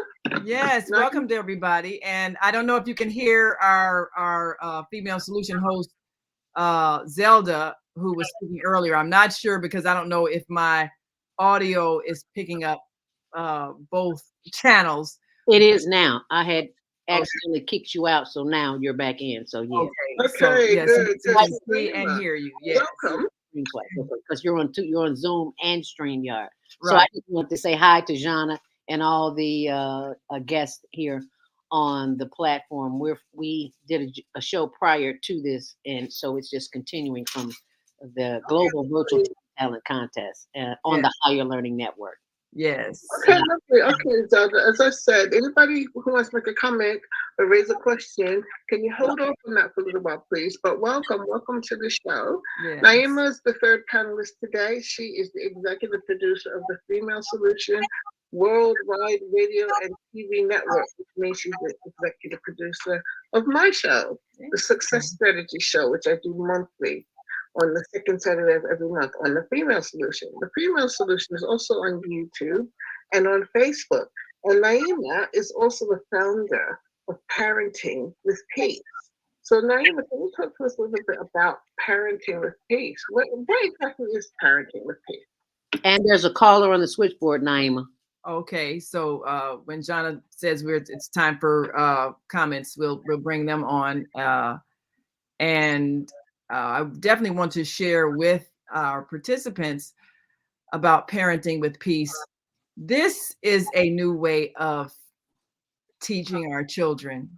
It was said earlier about how people tend to respond with the pain that they have experienced. And so even in trying to communicate non-violently, it's challenging because people are remembering the experience that they had as children that was not nonviolent. It was very painful. It was hurtful.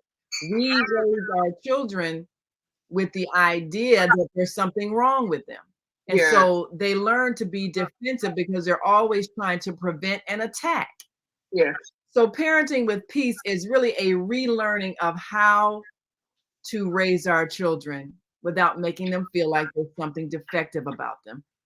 And it begins even before the process of conception, of really examining ourselves and see where our unhealed childhood wounds are so that we're not passing them on to our children. We must know that we are perfect just as we are, and so are they. They're coming into this physical life experience, and the way we welcome them and the way we respond to them will determine how well they're able to see themselves as perfect and not defective and not always having to defend themselves against an attack. So, and I'm glad that you pointed that out, the difference between being passive resistance and nonviolence, because passive resistance was actually meant to provoke the person to do the violent act that they've been doing so that it could be exposed and people could see where the violence was coming from. But that is, like you pointed out, it's violent because you're actually you're experiencing violence.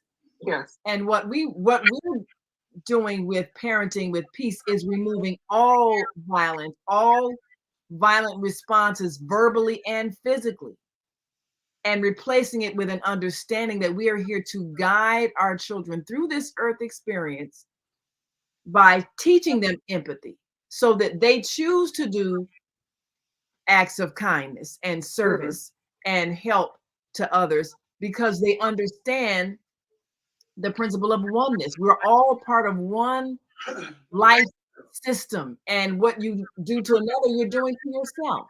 So if you hurt another, you're hurting yourself. So being able to exactly, you can't be unkind or harmful to someone else absolutely without experiencing the effects of that yourself. Absolutely. So that's what we teach with Parenting with Peace, so that our children aren't responding out of fear of punishment, but they're responding out of love. That has to be the foundation for their existence and for all of their actions, not fear they're going to be punished or shamed or humiliated or beaten or any of those things, but out of love for their fellow beings who they understand are part of who they are. Yeah, we're all interconnected. Everyone and everything is interconnected. So I think that sounds really beautiful. And so is this an education program for parents? This is an education for parents and parents to be. So we're launching this in of course, in December, we'll be launching this parenting class and presenting it to those who are currently parents, as well as those who are evolving into puberty and will soon become parents. so that they can develop a different mindset, even about the act of procreation, understanding that all of this is impacting others and not just themselves, but the entire world. If you're bringing forth life, you're changing the dynamics of your family and every life that you touch with that act. So even that has to be done with empathy and understanding that you're involving not just yourself, but everyone else. Yeah, I really like the way you put that. I find it really inspiring and totally true. That everything we do, we don't realize that everything we do has an impact on us and also on others. So if we can be mindful about promoting peace and nonviolence, that can have a real effect in the world. And it starts in the home, does it not? Absolutely. That's where everything starts. And when we can bring forth peaceful people out of our homes, then we'll see the change in our environment. That's more powerful than protest marches and petitions and all of that. And I'm not saying that those things don't matter, but truly, if you change what's inside the person, then you remove the problem that the person created because of what was inside of them. Well, yeah, well, like Andy was talking a little while ago about having a lot of anger inside of him. I have a lot of anger inside of me. But when I was doing a lot of MVC, it just shifted. The anger would just go away. It would just dissipate. It was amazing. It would just dissolve and disappear. And I would feel happier and calmer. And then one day I was walking down the street, I vlogged about this. I was walking down the street and I was waiting in the corner for the lights to change. And I could hear this voice in my head going, "You're so stupid. Oh, wow. You're so stupid." And I didn't even realize up to that moment that that was the message I was giving myself. Yes. And apparently that's quite commonplace in VC. If you do a lot of it, you start becoming aware of how negative and destructive you are towards yourself. Yes. That definitely happened to me. And you know, I've internalized those messages for years and years and years. And I've been telling myself those things unconsciously for many, many years. So all that stuff is in there until we hear it. I just think hearing is so important because all those patterns, all those habits, mental habits that we have, most of them are unconscious. We're not even aware of them. Right. And you think of how what you tell yourself, you're drawing that to yourself. If you're feeling like I'm so stupid, you're going to draw to you people who treat you like you're so stupid. Exactly. You're going to become a magnet to those kind of people, which is not really what we want. But it gives us an opportunity to practice MVC. Yes. It gives us an opportunity to practice empathy. Yes. Yes. Okay, so I'm going to ask all three of you now, which of the blog posts in this year's Blogging Chronicle for Nonviolence particularly stood out for you? And what is your response to it? I've been doing this for 10 years ago, as Dr. Myers said earlier. This is the 10th anniversary of the Blogging Chronicle for Nonviolence, which is part of the month of nonviolence, which is held every year by Black Women for Positive Change. And I just think the work they're doing is fantastic. And it's wonderful to be a part of it. So I'm going to ask all three of you, which of the blog posts stood out for you? They could be from this year, it could be from previous years. We've had blogs about domestic violence. We've had blogs about recent events in London. What are your thoughts? Trying to think of, because and in all fairness, I haven't had a chance to see all of them. Okay. But I think there are many who are impacted by what they're seeing in terms of wars overseas and feelings of empathy for people on both sides. Mm-hmm. But one thing that I think that if we're feeling bad about what we're seeing, one thing that we have to always remind ourselves is that everybody is here on their own free will, and the people in those areas, they have the power to choose to stop doing that. And they are choosing not to stop. There's nothing stopping anyone from choosing to share land, choosing to share resources, choosing to be kind. There's nothing stopping anybody. If they choose to not be peaceful, then they are experiencing the consequences of their choices. There really are no victims in this world. Everybody is experiencing the consequences of their own choices. So the more we add to the collective mind that permeates the entire globe of being peaceful internally, the more we can actually empower people, even people at a distance, to make the choices to be peaceful. It's true, although I think that we're largely ruled by the unconscious mind. We don't have a choice a lot of the time, but we can change our behavior. And that will change who we are. Yes. Changing your thoughts changes the behavior. As you've said, you know, if you're thinking I'm stupid, well, that's going to make you feel resentful of other people and all the behaviors that come with that. But if you're thinking I'm wonderful, then you don't have a problem being kind to other people because you're not resenting them, feeling like, you know, they're better than you. Because all the negative self-talk is reflected in the way we treat other people. Yes, it's true. It's true. And the way we treat ourselves. And the way we treat ourselves. Which is very important. Okay. Andy and Michael, can you talk please a bit about which of the blogs particularly stood out for you this year or previous year? To you? I can go next. Yeah, I read the story about Eliane, this girl in South London who sadly lost her life trying to intercede for a friend who maybe she thought was being bullied. And it went badly for her. She was trying to protect a friend and got stabbed. Yeah. Very tragic and awful thing for her and her family and everyone there impacted by it to experience. And I was reflecting upon this and the young man who committed it as well, this act. There's a lot of embedded systemic issues that we take on, and even if there's trauma in our own lives and the attachment patterns that we have growing up, which comes from our parents, and it even skips generations and becomes intergenerational and gets passed on sometimes. As awful and tragic as these things can be, something you said, Jana, we can always begin to heal from it now. Yeah. However tragic it is, however much it's overwhelming.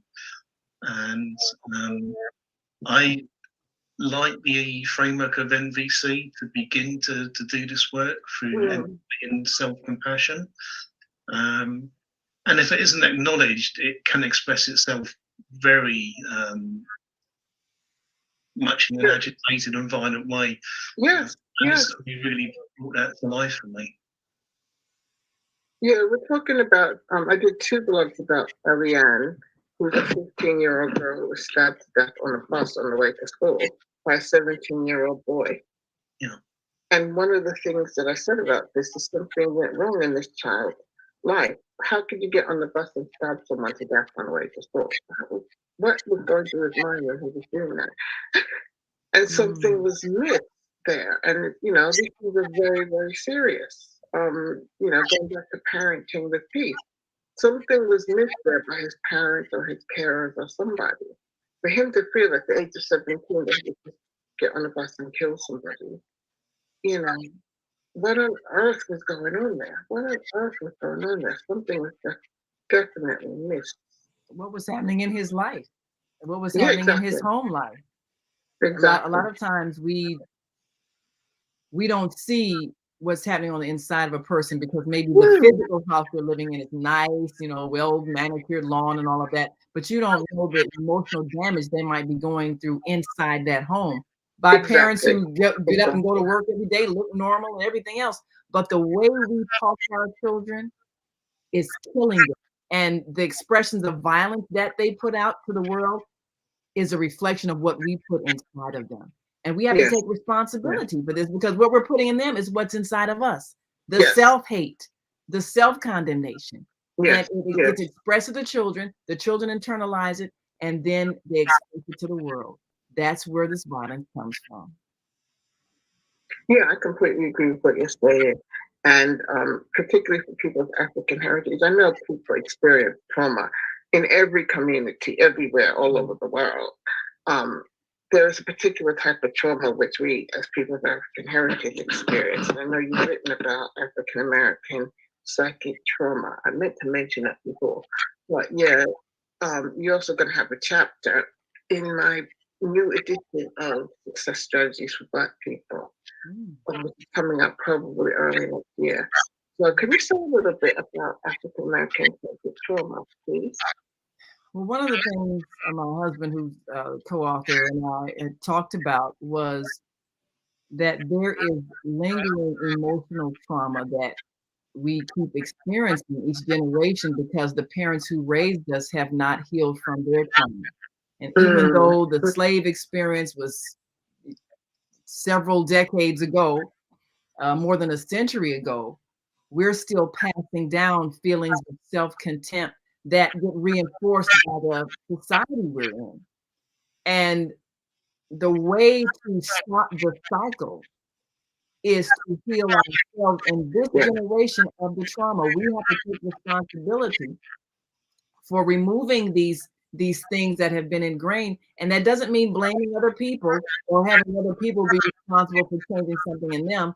We must do a self-examination. So the book starts out with a 20 questionnaire, 20 questions, a 20 question test to things to ask oneself about how we respond in certain situations. And then throughout the book, we explain what experiences may have caused those responses, and responses basically point to the negative programming that we're receiving from our parents, from the society, and we have to undo that. Everything from feeling fearful in the presence of a white person in authority, say a police officer or whatever, or to feeling embarrassed if someone who is perhaps uneducated appears on television and you're feeling somehow they've embarrassed you.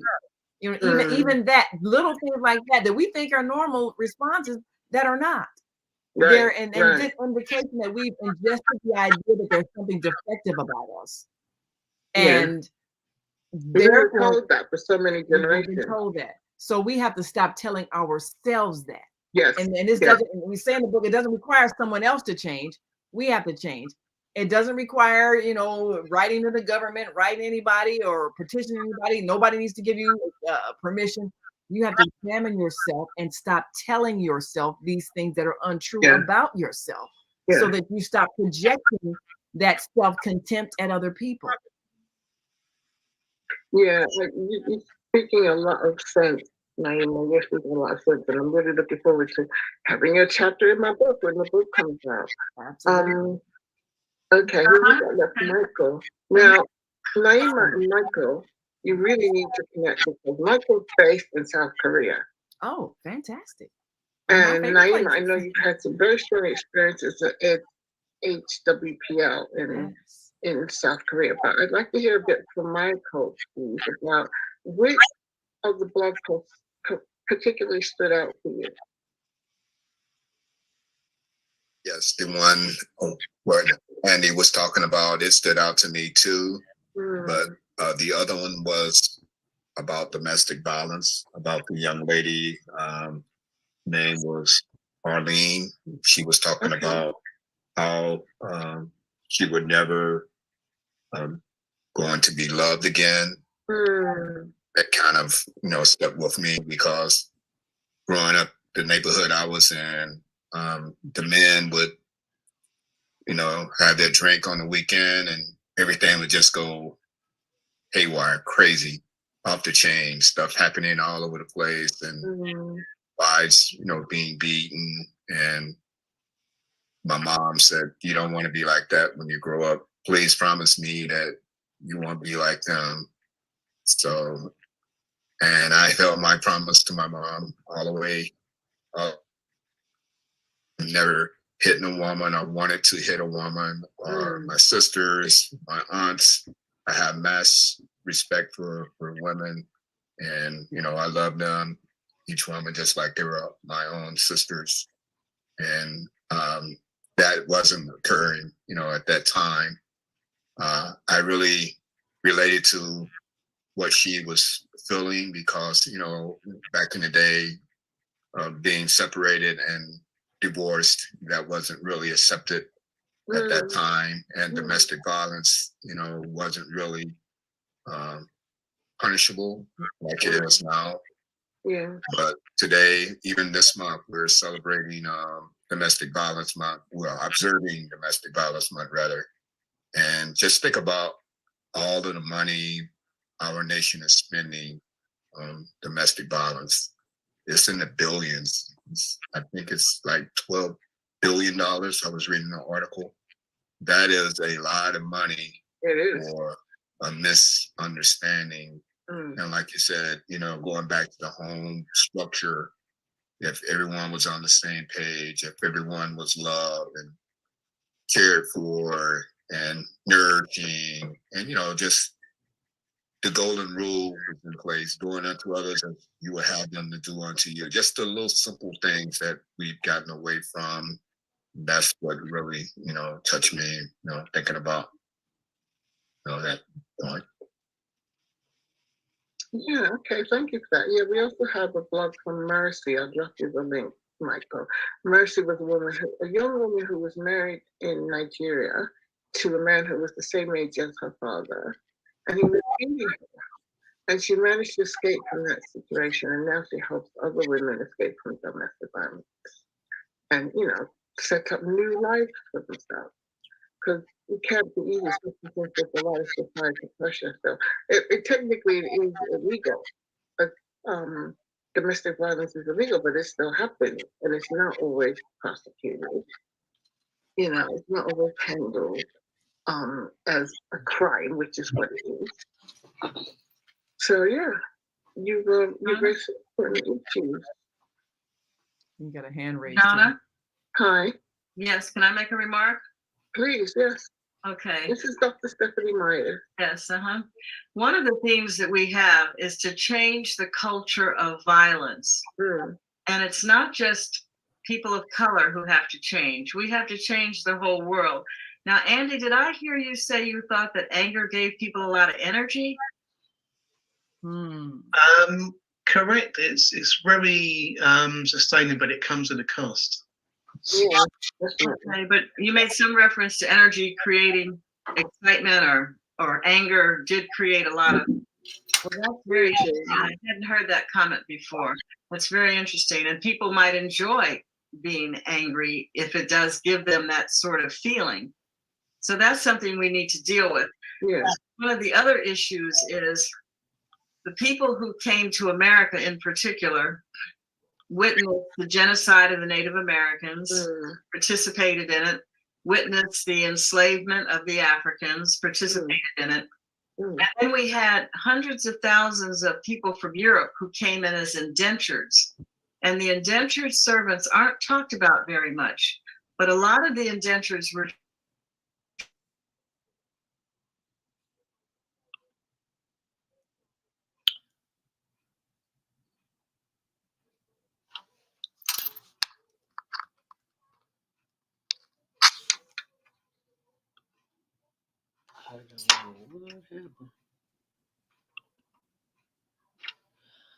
Okay, some technical difficulties here, so not quite sure what happened.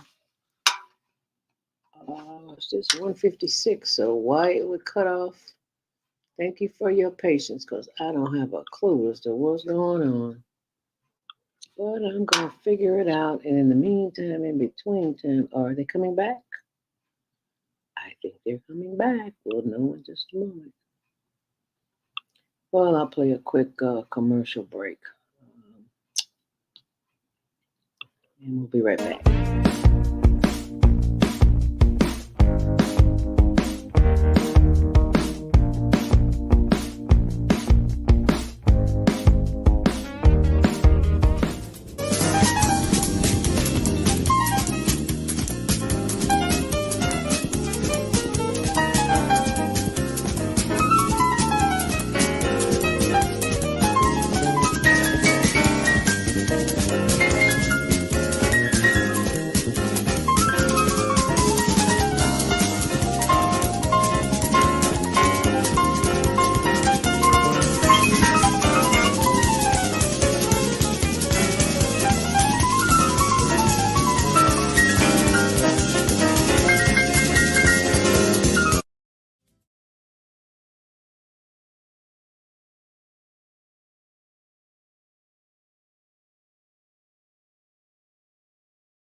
Some technical difficulties here. Apologies for that. Just give them a few minutes. She's in London, so there are some. Evidently, they have some issues. So I'll just play another commercial. A promo. You can probably appreciate this. As soon as I find it, I will share it with you. And as soon as they are live again, I will bring them back up. All righty. Until then, here's a promo.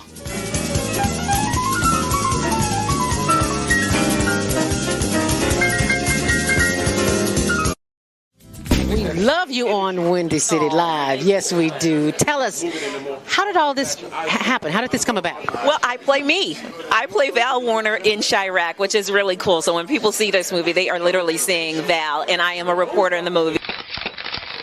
We talk about the violence, but what can we do personally? I think we got to be engaged, and I think engaged in a number of things. In our block, in our home, in our neighborhood, we got to be engaged. We got to fight the issue. You disappeared, Naima. I don't know what happened to your,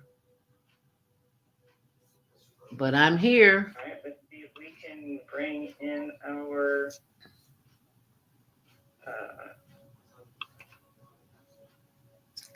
Love the vibes, Ascending Masters. Thank you for your comments. Yes, this is great. I was looking for something positive to do in the community today. Yes, thank you for joining us. We appreciate that. And until we do, just be patient. She's overseas, so let me find something else to share with you. all right.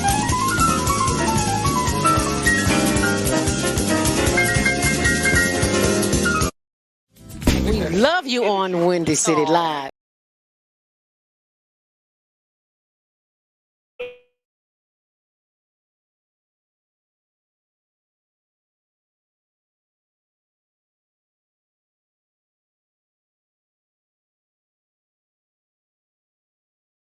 Main reason why these things are happening around the world is that's the evil spirit. Well, hopefully you can hear it. It can be greed, it can be money, but it still goes back to a spirit that's just among us. In some places where there was no violence in the past, now there is violence. Where did it come from? You know, how did it arise? And I think we moved away from our Heavenly Father so far that now that spirit is broken and that evil has came in. And how can we get through this? It's going to take us coming back together as a people, as a church, and prayers. Not only prayers, but we have to work together. The Bible tells us, you know, where two we're going to be on the same accord. Everyone is trying to do it over here, over there. And whenever you start trying to help the poor, seems like someone is taken out. It happened to Martin Luther King when he started the Poor People's Campaign, helping the poor, they took him out. When John F. Kennedy reached out and started helping us, African Americans, they took him out. I know this just keeps going on.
enjoying it much. I just a couple of things to say. First of all, Dr. Myers was talking about the history of the United States and the fact that Europeans came over here as indentured servants, and they're not, the descendants of these people are not telling their children how they came, how their parents and their grandparents first came to the United States. And she mentioned that they expected to receive land and money as servants eventually. I don't think that people are telling their children that they expected money and land and all of that. They're telling their children that they came over here with nothing and that they, through their own hard work, became successful. That the government didn't help them in any way. You know, they pulled themselves up by their own bootstraps. And that's what they're telling their kids. And I think that may be one of the reasons that people are so annoyed and resentful to people of color who are trying to become successful themselves. So we didn't get a handout, so you shouldn't have any either. That's kind of Yeah, they're forgetting that they did have government handouts. They don't talk about it to their kids. Right, but they don't say that to their kids. And the second thing that I wanted to talk about was, you know, when Jana would mention the Killers of the Flower Moon. I have not seen the film, but I have read about the book. I bought the book, I haven't read it yet. But evidently, from what I understand, it wasn't just one Osage family that was killed off. It was several, because the Osages had a lot of land. They discovered oil on their land. And so white people wanted to take that land away from them. So they did it not just to one family, but to several families. And in many cases, white men married into the Osage families and killed their wives so that they could inherit those from their wives. This is what the book is about. I don't know if the movie says that, but as I say, I haven't read the book yet. Yeah, the movie apparently, thank you for that. And the movie apparently focuses on one relationship. Refused to admit many years that her husband had tried to kill her and her son. And she submitted with so much evidence that she had acknowledged it. But she apparently she kept saying, no, he would never do that. He would never do that.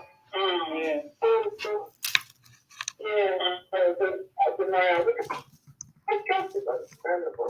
You know what acknowledge that your husband is someone that you're a child. I guess you know what? There's a lot of people who lived in the book before. There was a lot of those people who came to Britain and they had nothing. They were penniless.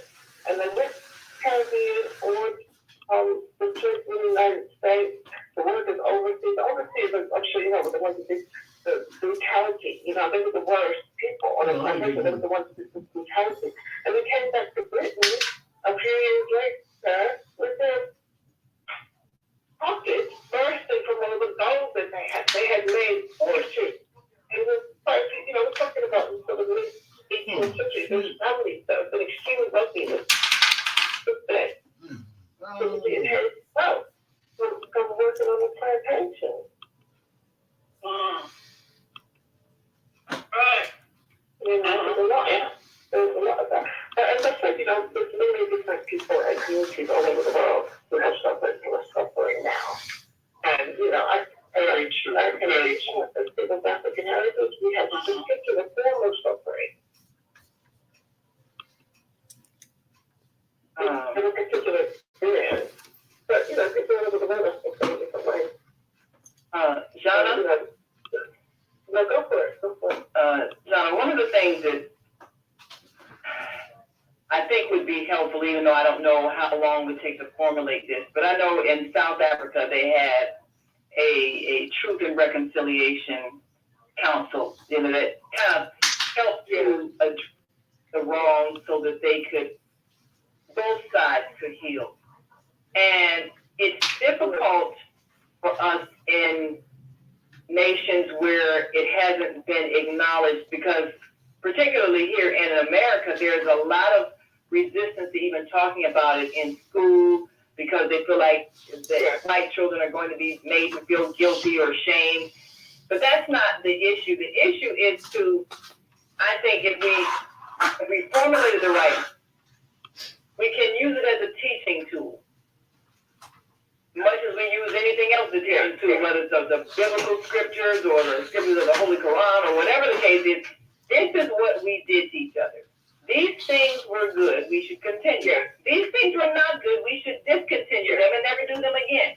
I think if we have a standard of humanity, and we can look at human history and look at when that standard was violated, and we can make a decision and a pledge to not repeat those things, then we can forever let it go. We have to get to the point where we let it go. We can't keep and I'm not saying that we shouldn't talk about it, but I understand those who are feeling like, look, how long are you going to beat us over the head for slavery? I wasn't there. My people immigrated here to America in 1920. I happen to be white. Why am I still carrying the guilt of this? I wasn't part of that. So I can understand whites who feel that way, because they weren't part of it. And even blacks who may have not really suffered in these last generations economically, and maybe they've gained great success, can they still be carrying feelings of, oh, you people owe us something? Because at some point, we have to look at the past as the past. This is what we did to each other that we should not have done. Let us not do this anymore. And then let us start off new and not keep going back and rekindling that same old pain. At some point, effectively choose to do that, because you can't make it not have happened. So let's acknowledge that it happened, but let's choose to move forward and not keep rehashing it and keep making people who really were not responsible for it feel like they should suffer for it. That's not helpful. So we have to find a way to resolve it. Yes, absolutely. But the problem with that is that we're still suffering the consequences. And right, that's the thing. Yeah, it's still carrying on. The things that happened in the past are still happening today. So the question is, how do we stop it? How do we stop the pattern? And I don't think that we're talking about history in order to make people feel guilty. We're talking about history so that we don't repeat it. That's how I feel. So that they know what happened. That's all. There's a lot of denial. I think there's a lot of white people today are still benefiting from certain institutions. Even if they didn't come to us until 1920 something or 1950 something or whatever, they're still benefiting from certain institutions which are still affecting us as American people. So then does that happen as a result of how we're still teaching our children? Everything was wonderful. We had the same opportunities as they do. Would you repeat that, please? We kind of figured it out. Okay. Yeah, we're trying to fix. We lost the video signal for our YouTube channel. We're trying to get that back. That changed devices. So there was some technical issues that could be why we're still working on that. But one of the things that keeps happening is the incorrect thought that there isn't enough for everybody. The idea that we're in competition with each other. And this is a global misperception, which is why we keep recreating these same oppressive systems. There's enough land for everybody. There's enough food for everybody. If we work the land properly and don't exploit it, there's enough for everybody. So nobody needs to be neglected or excluded. You're right. Yeah. And when we think that way, then not only are we not at each other's throats or in conflict as people of different colors on one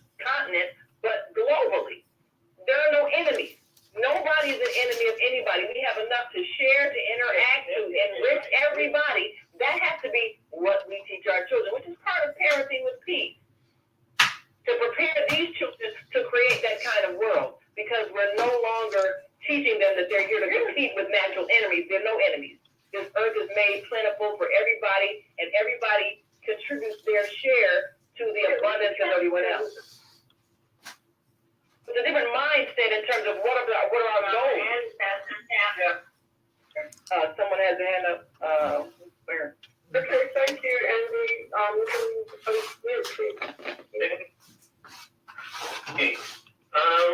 Yeah, I wanted to reflect on FMA and giving much that resonates for me. And generation of oppression, my background from Ireland is 800 years of state oppression towards the Irish. Your family members made to fight each other on different sides.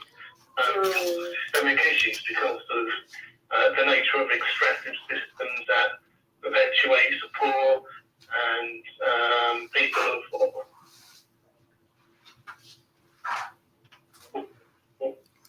this goes on around the world. The United Nations this year, 115 billion people have been displaced around the world.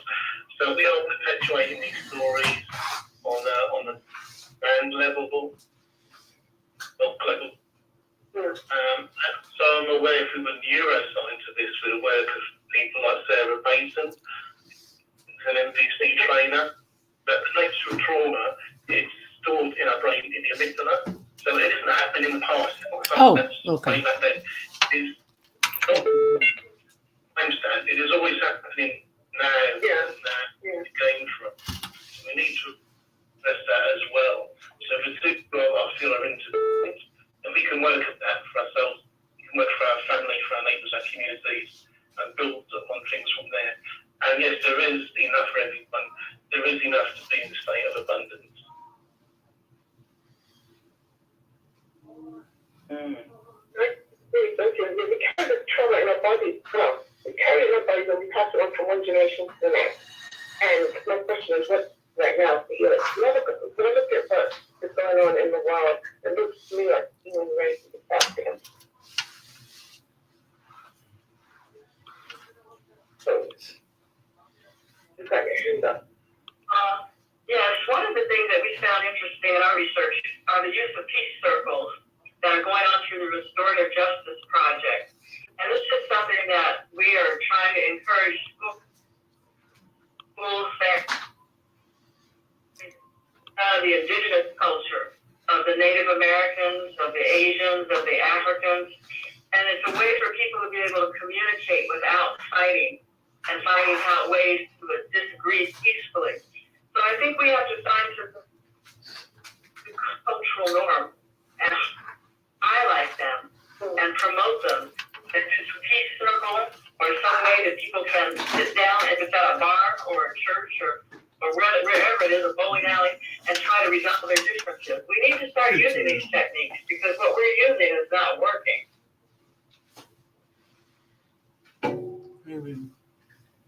A few weeks ago, his girlfriend had busted up with him.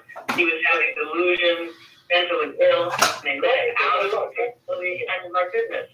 So there has to be some better cultural approaches. And, you know, so let's fight. And that's not working. Future like this is in danger now, I feel. We're in serious danger right now. So like, what can we do today? So that's my hope. That's awesome, Maya. Thank you very much for that. That was very helpful. Explore peace circle and how we choose these from. How we use them in our families, in our homes, in our communities. That's a practical suggestion. And if people go on our website at monthofnonviolence.org and click on sign up, we have a book. It's related to how do you do peace circles. Can you repeat that website, please? Can you repeat the website, please? www.monthofnonviolence.org. I'll put it in the chat room. Okay. And people can get download the book for free. That's the right price as far as I'm concerned. I mean, I think I can pay for it.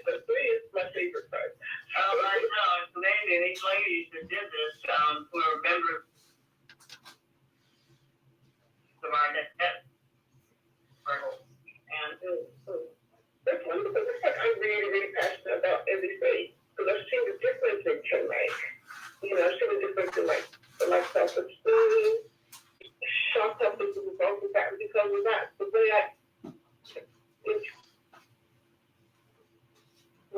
that's it in a positive way. When you feel good about yourself, then you're going to have a very different kind of interaction with people than if you don't feel good about yourself. It's as simple as that. And AUDTION really, really helped me with that. So I'm very passionate about that too. So what do you guys think about what's happening in the world now? Let me ask you about what's happening in the world right now. How do you feel about it? Well, one thing that I saw, as a matter of fact, one of our hosts talked about this. Can you say your name, please? This is Naima. I don't know if I'm still on screen because I'm still trying to get our video back on StreamYard and YouTube. But we actually heard about a school, I think it's called the House of Abraham or something like that. It's a school that has been established by the Israelis and the Palestinians to teach children unity and peace. And so you have both sides,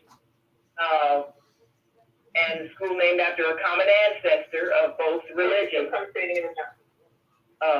Okay, I might have to get a little closer. Are you able to hear me now? Yes. Yes. So the school, I think it's the House of Abraham or something like that. It's called. This is a school that both Israelis and Palestinians have established.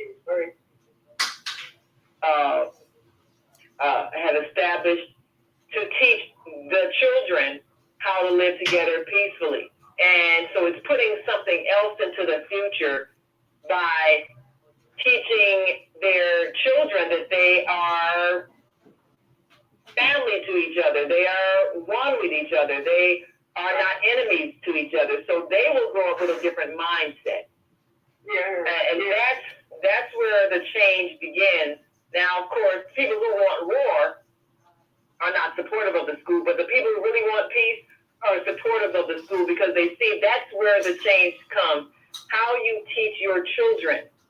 And this is how changes come over time, even in the United States. It took a lot of effort, but all the efforts with everything from integration and all of that, where children were able to learn that they're fellow human beings, however different that they may look, whatever different culture they may have, whatever different language they may have, we are all one family. We're all one human family. And when we raise children with that concept, then the policies that they create reflect that understanding. So that's really where the work has to be with those new minds coming into this world right now. Some of the old people, they're stuck in their ways. They can't perceive nonviolence. They can't perceive peace. They can't perceive cooperation. They're still holding on to their old anger, their old resentments, their old desires for vengeance, and they won't let it go. So sometimes you have to let the natural process of evolution take its course. We're on this planet for a little while, and then we're gone. And so those who are on their way out, let them go, and don't repeat what they did. Instead, create something different. The people who are doing that, we're going to see the fruits of that 10, 20, 30 years from now. We're going to see the world change because these are the adults that will be making the new policies. So you're still fading in and out, Naima. Okay, so I'm not sure. Do you still see me on the screen? No, but I can hear you. Okay. Let me see if I can bring back my face. I can see you.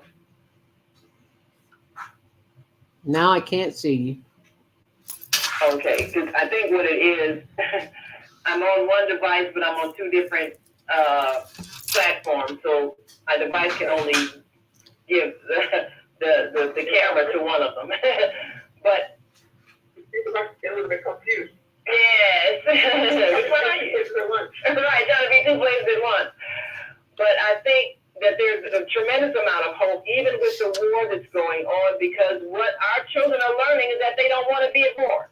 That's what you learn from violence. You learn from violence that you don't like violence. You don't want to be violent. It's not fun. So even the worst of things teach a greater lesson.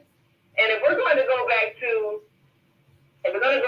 any kind of scripture, even looking at biblical scripture, and people talk about Cain and Abel, well, what do we learn from that? You learn that you don't play your children against each other, so they won't hate each other. That's the lesson of that. You know, so whether you believe the stories happen or allegory or whatever, what do you learn if you have one child that you're favoring and the other one becomes jealous and kills them? What do you learn from that? As a parent, you learn that you don't do that to your children. You make sure that you treat them equally so that they're not enemies. We should be learning from every mistake we have made. What we're learning right now from the Palestinian and Israeli conflict is that you cannot be at peace as long as there's inequality. You cannot ever be at peace. You can't force people to accept the inequality. It's the same thing we learned from slavery. It took us a few hundred years, but you can't make a group of people be non-human beings just meant to serve people. You can't make that happen. You can't force that. It will not last. It will create violence. So if we learn that, then what we have to teach our children is to learn from our mistakes so that the policies that they create will be policies of equal treatment, sharing, empathy, and all those things that actually bring peace. Because we can use our mistakes to show them how to create something different. And then we can begin to create something different. That's what they're doing there with that school, and I believe it can be done here in America and China and Japan and Egypt and everywhere else in the world where people are in conflict. The children can be taught that this is a mistake we made, and we're going to raise you in the way of peace.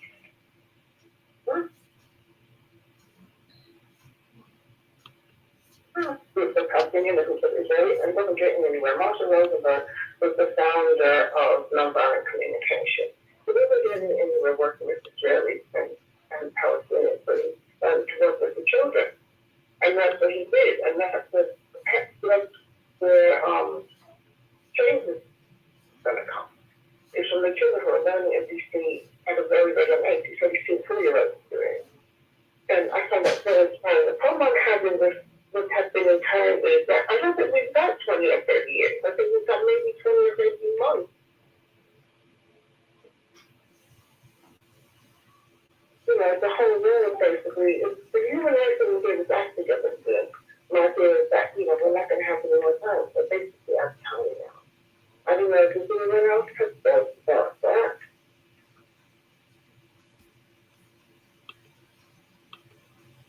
What else have we have all these Christian people all over the world who claim that they are so religious. Jesus was a Palestinian Jew.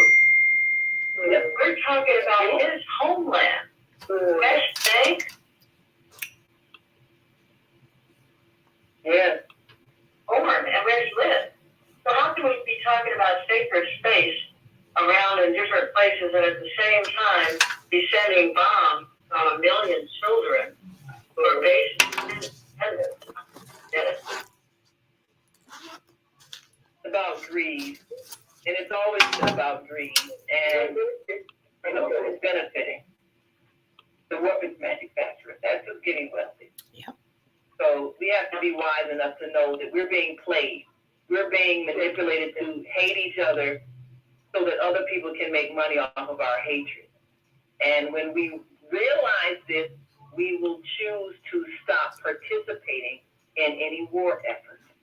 And we'll be working with those who are advocating peace. Because there are many, many, many of them all across the planet. We need to focus in on those and strengthen those efforts and remove our energy from people who are advocating war.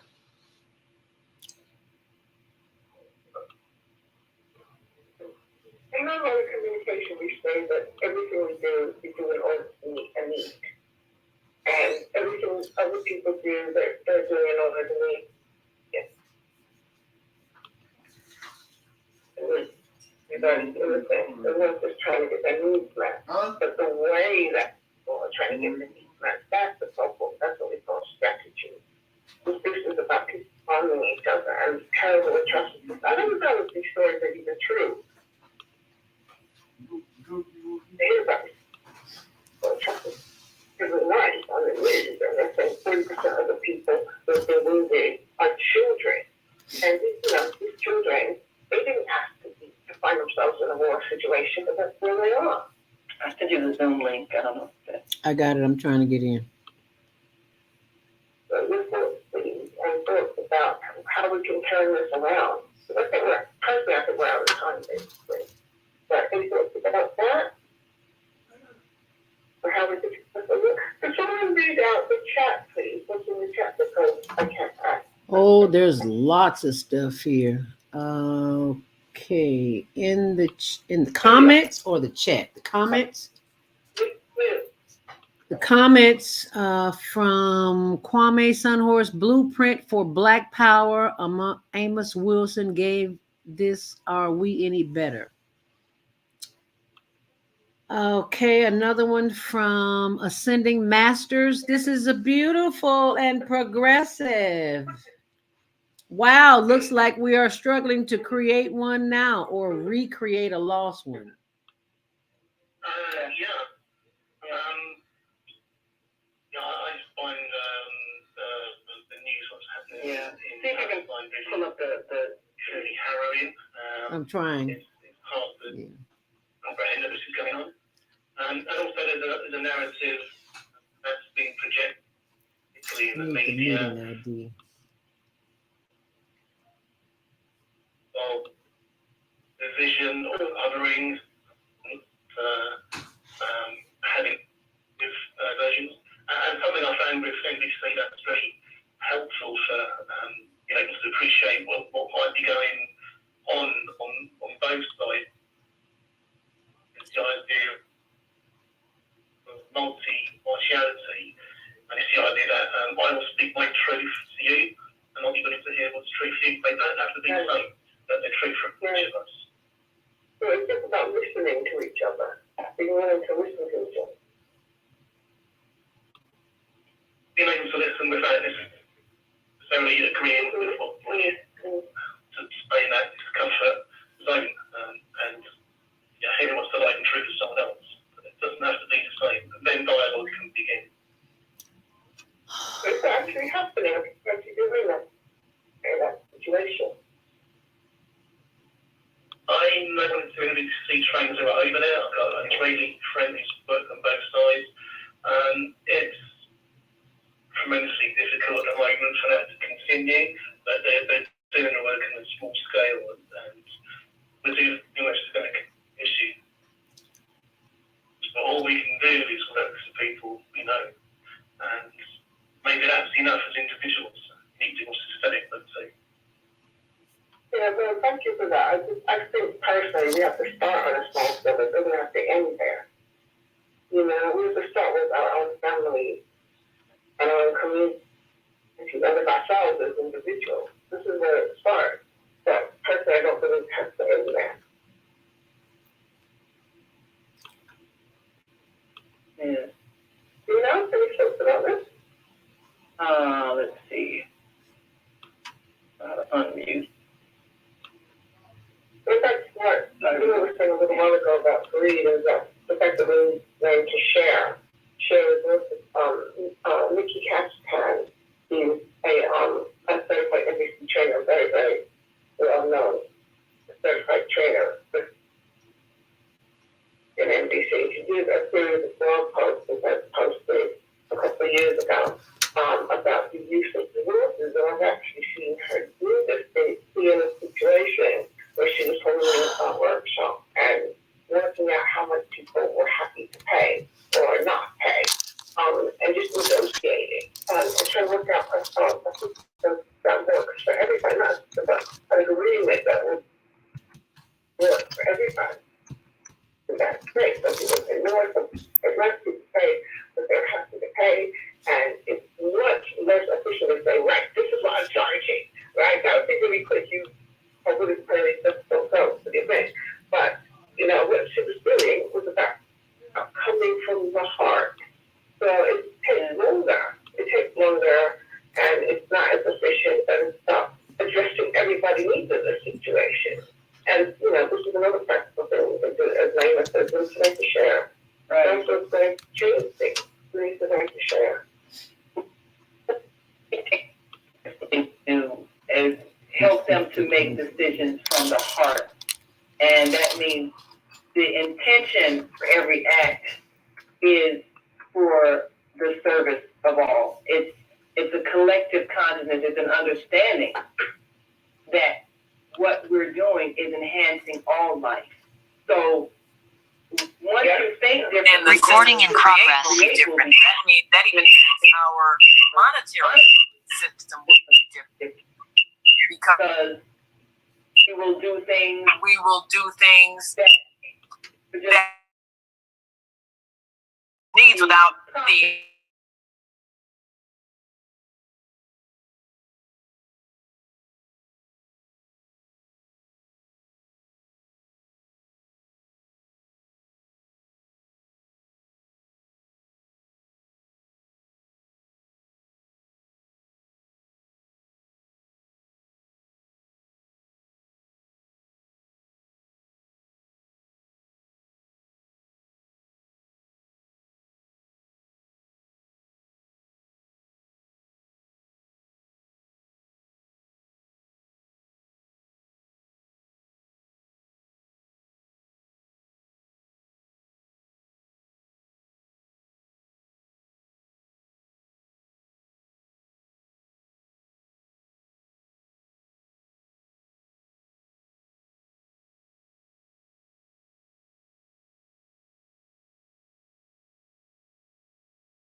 the pictures are there, but you're not. I can't hear nothing you're saying. What's the question?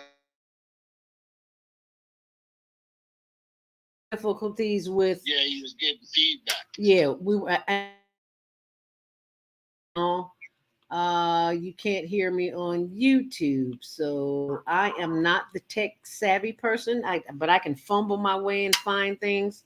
So yeah, because when you hit record, that's when you got to start getting the feedback. I think that was that was on. I was already recording, so that must have been on the Zoom recording. Yeah. Yeah. Okay, but record both of them at the same okay, time. but while we have you on the line, did you want to comment? Yeah, I'll make a comment. Okay, go right ahead.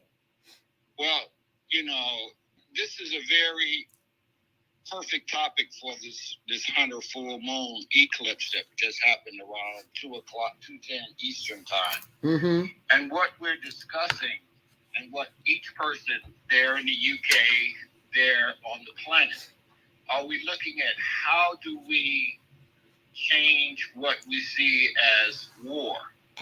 And the first part has to be is that the war that we have on our inside, if we do not understand how to have peace within, peace outside of you can't happen. Say that. So true. So true. So what we have to look at is we're talking about healing the children and parenting, but have we healed the inner child within each of us? Because there has been, since our conception, those energies of war, pestilence, and violence on this planet. And we are inundated with that. Mm-hmm. How do we change that genetic programming is first and foremost important in order to change anything else outside of us. So we have to begin within the inner journey. The humanistic part of education is understanding that we are all human beings on this planet. We come in the multitude of colors, but we're all human.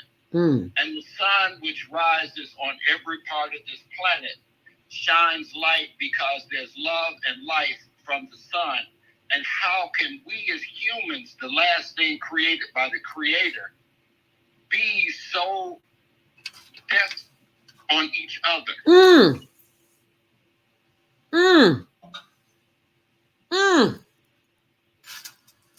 See, that's why we always need to sit at the feet of the elders, because this kind of wisdom you can't get in a book. And if you put it in a book, chances are they may. Each a book. Yeah. Not to cut you off, but we are each a book. We came already programmed. We came to this planet programmed with the purpose that we chose to, a male and a female, to come and to grow into this vessel in order to do the purpose in which Creator allowed us to come back to the planet to do. This is why we have to start from the inner. We think with our heart. The brain is nothing but an air traffic controller for the rest of the brains in the body. Well, I'll write it down. That's a new way of looking at things. I never thought of that. Oh, excuse me. This is why it is crucial. And one more thing, because we're all living here on this earth, and it's very powerful the way the Creator created this. The earth has the word it has the word heart, it has the word hear, it has the word ear, it has the word tear, and it has the word of art. We have to learn to hear with our heart, with that one ear, the art of living to stop the creating the tears that are shedded by the death we bring to each other. You know I'm taking notes, right? Yeah. That's why I'm speaking it. You know, what comes from the heart goes to the heart. And if you even go online and study heart math, they have found that the heart is 550 megahertz more powerful than the brain. The heart knows before the brain does, because the heart is what pumps and began your life. For you to be on this earth, you had to have a heart to be on the earth. That's why it's in the word. Never looked at it like that. Wow. Comments? Have you got any suggestions about what we can do right now in practical terms?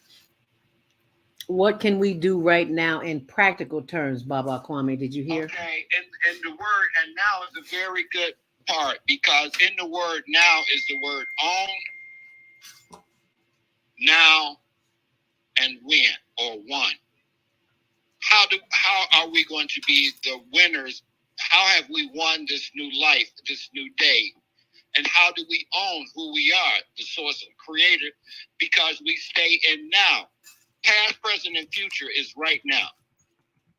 Yes, we have a foundation, but we don't know what the next hour is going to bring. No, we don't. So where are we at? We have to be in right now what we're discussing. And even when this program started, it's in the past. What I started speaking on is in the past. What we're dealing with is right now. What do you do with you, within you? How do you own who you are? How do you own who you are? That's a question for all of us. Yeah, it is. Thank you. Thank you very much for that, brother. Thank you, Baba Kwame Sunhorse. Thank us. Thank because us. We're all united spirits. That's why we have to stop saying you, giving power away, and say us, because we're united in spirit. We're all united in spirit. And so it is. Yes. You know, one of the... Can someone please read out what's in the chat? Let me see if I can pull up what's in the chat. Let's see, chat, where are you? I got one from Baba Kwame Sunhorse. I think from the Zoom chat. Okay. From the Zoom chat. Okay. Yeah, my iPad won't let me. Zoom chat, where are you? Okay. It's at the bottom. Where it says more? Yeah, I just clicked on show chat. I just did. Chat reviews coming up right now as I speak. As soon as my computer wakes up from taking her nap. I think Miss Sharon is saying computer, but mine is probably out for the count right now. Okay. I just pulled her up. What, girlfriend? Why are you not? You don't want us to see what you're talking about? Dr. Stephanie Myers, great meeting. Okay. Yeah. There you go. Okay, got it. Okay. Great meeting. We need to promote cultural change, Peace Circle, and other interventions. That was from Dr. Stephanie Myers. Hattie Carlos says, thank you, Andy. And Andy says, can I recommend Sarah Payton's new book with Dr. Roxy Manning, which I am supporting, The Anti-Racist Heart. It delivers a unique path for self-compassion and anti-racist activism from two renowned NVC trainers. Is that nonviolent communication trainers? Yes. Yeah. And it's on Amazon.com, Anti-Racist Heart, Self-Compassion Activists. And I don't know if I click that, what will happen. It's not showing up on the screen, so we won't worry about it. There it is. And Hattie typed in monthofnonviolence.org. I will be adding this information on my blog, zeldaspeaks.wordpress.com. So I will pull up this shortly. I'll be adding a lot of notes from this so that people can see, because not everyone was able to listen or tune in. So we want them to be able to have that available to them afterwards. So. Zelda, I think that your comments have really been great, and I think everyone has been great. But all of us have to keep in mind, violence begins at the kitchen table. Conflict begins at the kitchen table. And our children are learning from us the anger. I've had young people tell us during these years that we've been doing this month of nonviolence that their parents are mad at their siblings, their parents are mad at the neighbors, their parents are mad at the people at work, at their co-workers.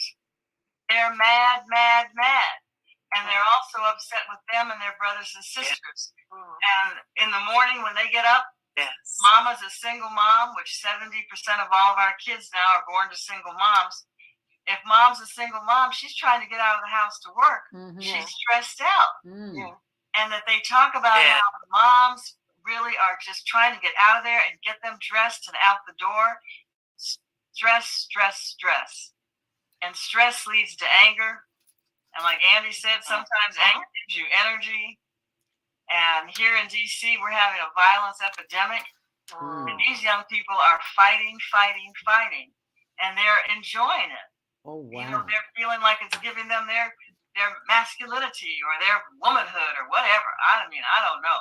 Oh, but wow. we've got to change the kitchen table. And parents are going to. We had a 12-year-old at a school in Philadelphia, and his mom and dad were fighting like they always did. He got in between them and said, "We need to have a peace circle, Mommy and Daddy. Wow. Sit down and talk." 12 years old. They were so shocked. They sat down with him, and they worked it out. Oh, my goodness. Now you talk about violence at home. Wow, I just never thought of it being worded like that, to be at the kitchen table. Now, I have something very interesting here. You asked me, Jana, to read the notes, and it says, "Hi, I'm an AI assistant helping Tina Jones take notes for this meeting. Follow along the transcript here." When I saw that, my antennas went up, because we had that discussion on Monday Morning Mindfulness on AI. And Naima had this discussion on whether or not we should use it as a teaching tool.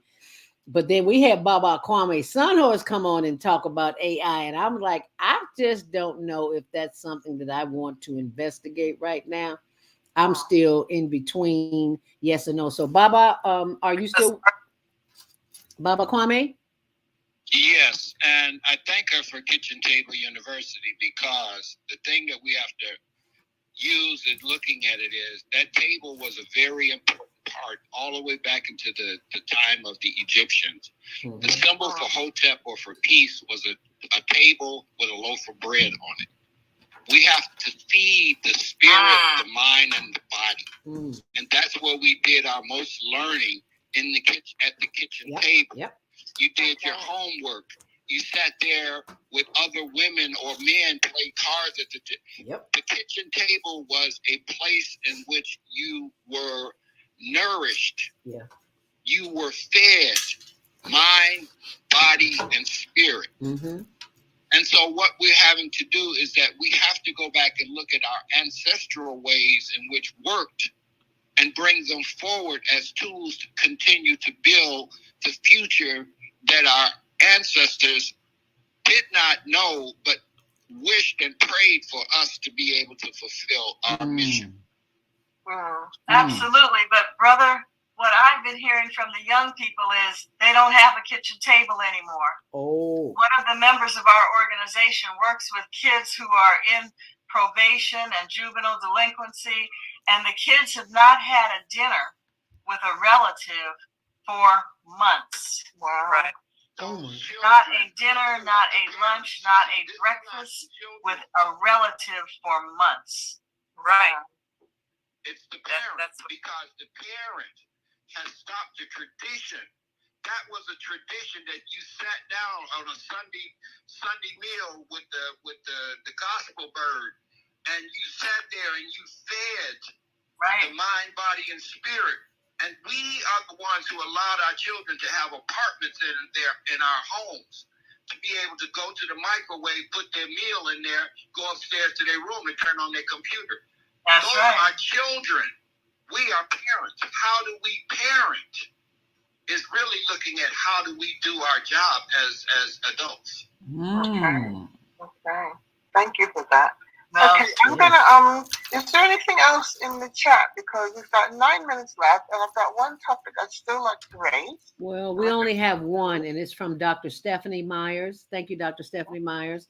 Our AI workshop conducted during the month of nonviolence, and she sent a YouTube link. Oh, excellent. Thank you, Dr. Myers. The final thing I want to raise, which I raised earlier, was that Naima, can you tell us a bit about HWPL? I can never remember what it stands for. I know it's something about holiness and light or something. But especially since Brother Michael is in South Korea right now. Can you talk about this a bit, please? Yeah, I think you should definitely connect with them. It stands for Heavenly Culture, World Peace, Restoration of Light. And I became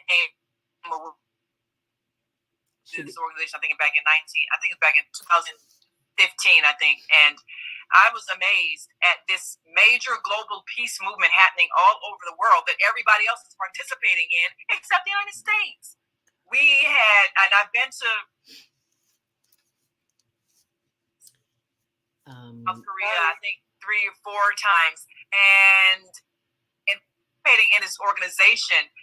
And I also I did a blog about it for the Nonviolent Blogging Carnival. The behavior of the people, it was impeccable. I mean, there was no.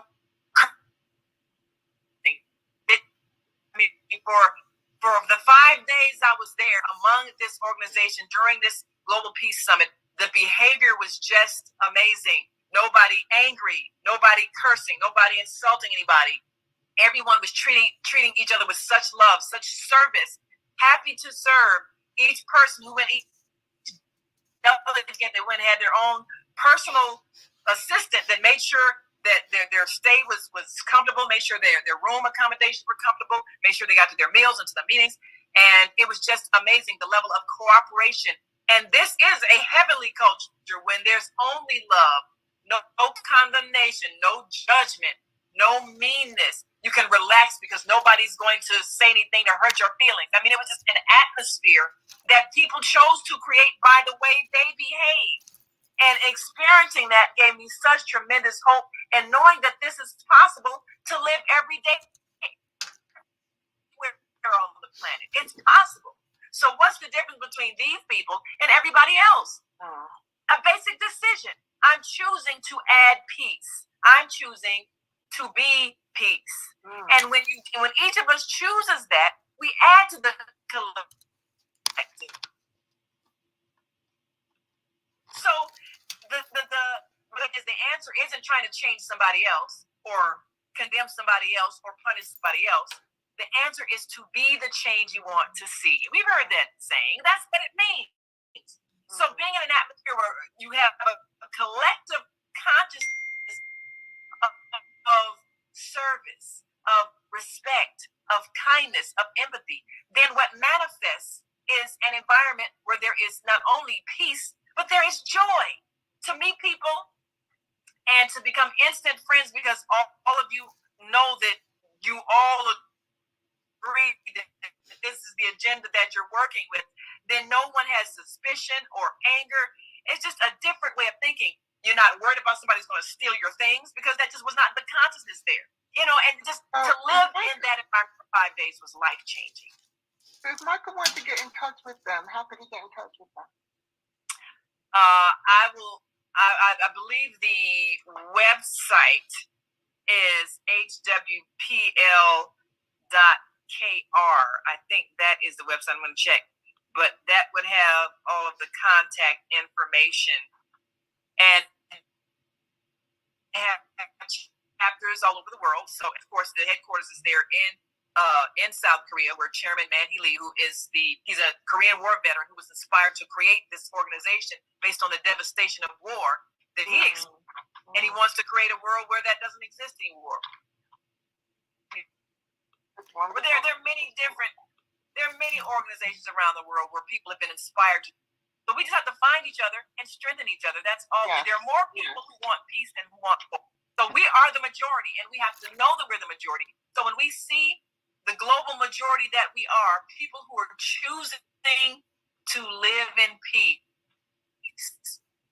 then whatever platforms we have, whether it's this platform or our radio, blogs, and everything else, we have to keep expounding on this message that we're the majority and we are changing the world. And it is happening, and it's going to continue to happen because this is what we're going to teach our children and demonstrate to them. We're going to be cut off in 60 seconds, so you got 60 seconds. I just would love to make to thank my beautiful panel, Andy Philpott, Michael Robinson, and Naima Latif, and all the people who joined us in our audience. Thank you so much for all of your contributions and just for turning up and being here. Thank you so much. It's been delightful. Again, I still feel very, very privileged to be able to hold this forum and looking forward to doing some more in the future. You guys, you have a beautiful rest of the day. You have a beautiful rest of the night. Thank you, everyone. Thank you very much. Thank you. Thank you. It's been a great privilege. I know you can't see me, but I'm bowing right now. Okay. Thank you, so Jana. much Thank you. Great job. Thank you for our host from London, England, Jana. Thank you so much for having this Peace Summit on the Female every Solution. first Saturday on the Female Solution. 12 noon right. Central All right. Standard Time. And a closing thought. It just ended, Baba. Yeah, it cuts out in 3 seconds. It's over with. So, but we are still on the platform of the Female Solution. Is go in nature and see if you see any wars. There's no war in nature. Oh. They do not fight and try to take over. They have balance. We are supposed to be the supreme animal on the planet. We do more fighting with humans than animals and insects and all the other creatures do because they don't have wars. Right. And how are we supposed to be the intelligent one? That bears some thought, doesn't it? Well, thank you so much. Thank all of you who are listening. It's nice with your glasses on and your earrings. I can see your face. I'm talking to you on the phone. Oh, okay. Thank you much, Mama. Thank you. It's been a wonderful show. Thank you. Thank us. All right. Thank us. And I will leave all of those who are still watching. I'm going to thank you so much for StreamYard being a sponsor of the Global Virtual Teen Talent Contest. And for you hanging in there and enjoying the show. And I just want to leave you with a few promos that you may or may not know anything about it. We'll see you on Monday Morning Mindfulness, 7 to 9 a.m. Central Standard Time.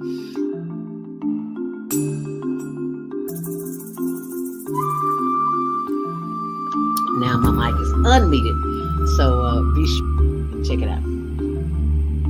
Oh, I need to turn it up.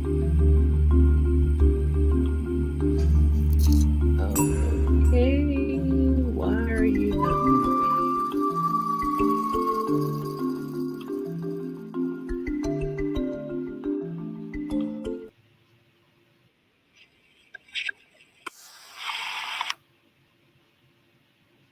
Okay, well, thank you so much for joining us. Sometimes these little promos want to play, and sometimes they don't. But I'm going to try and get this one to play because there's only a few short seconds. Thank you so much, StreamYard, for being a sponsor of the Global Virtual Teen Talent Contest in today's show. And we'll see you back.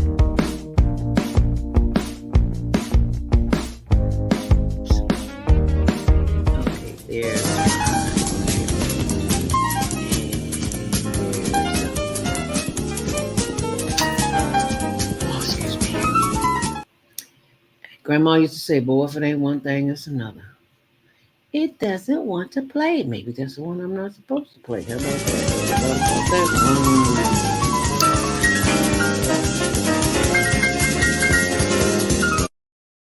We love you on Windy City Live. Yes, we do. Tell us, how did all this happen? How did this come about? Well, I play me.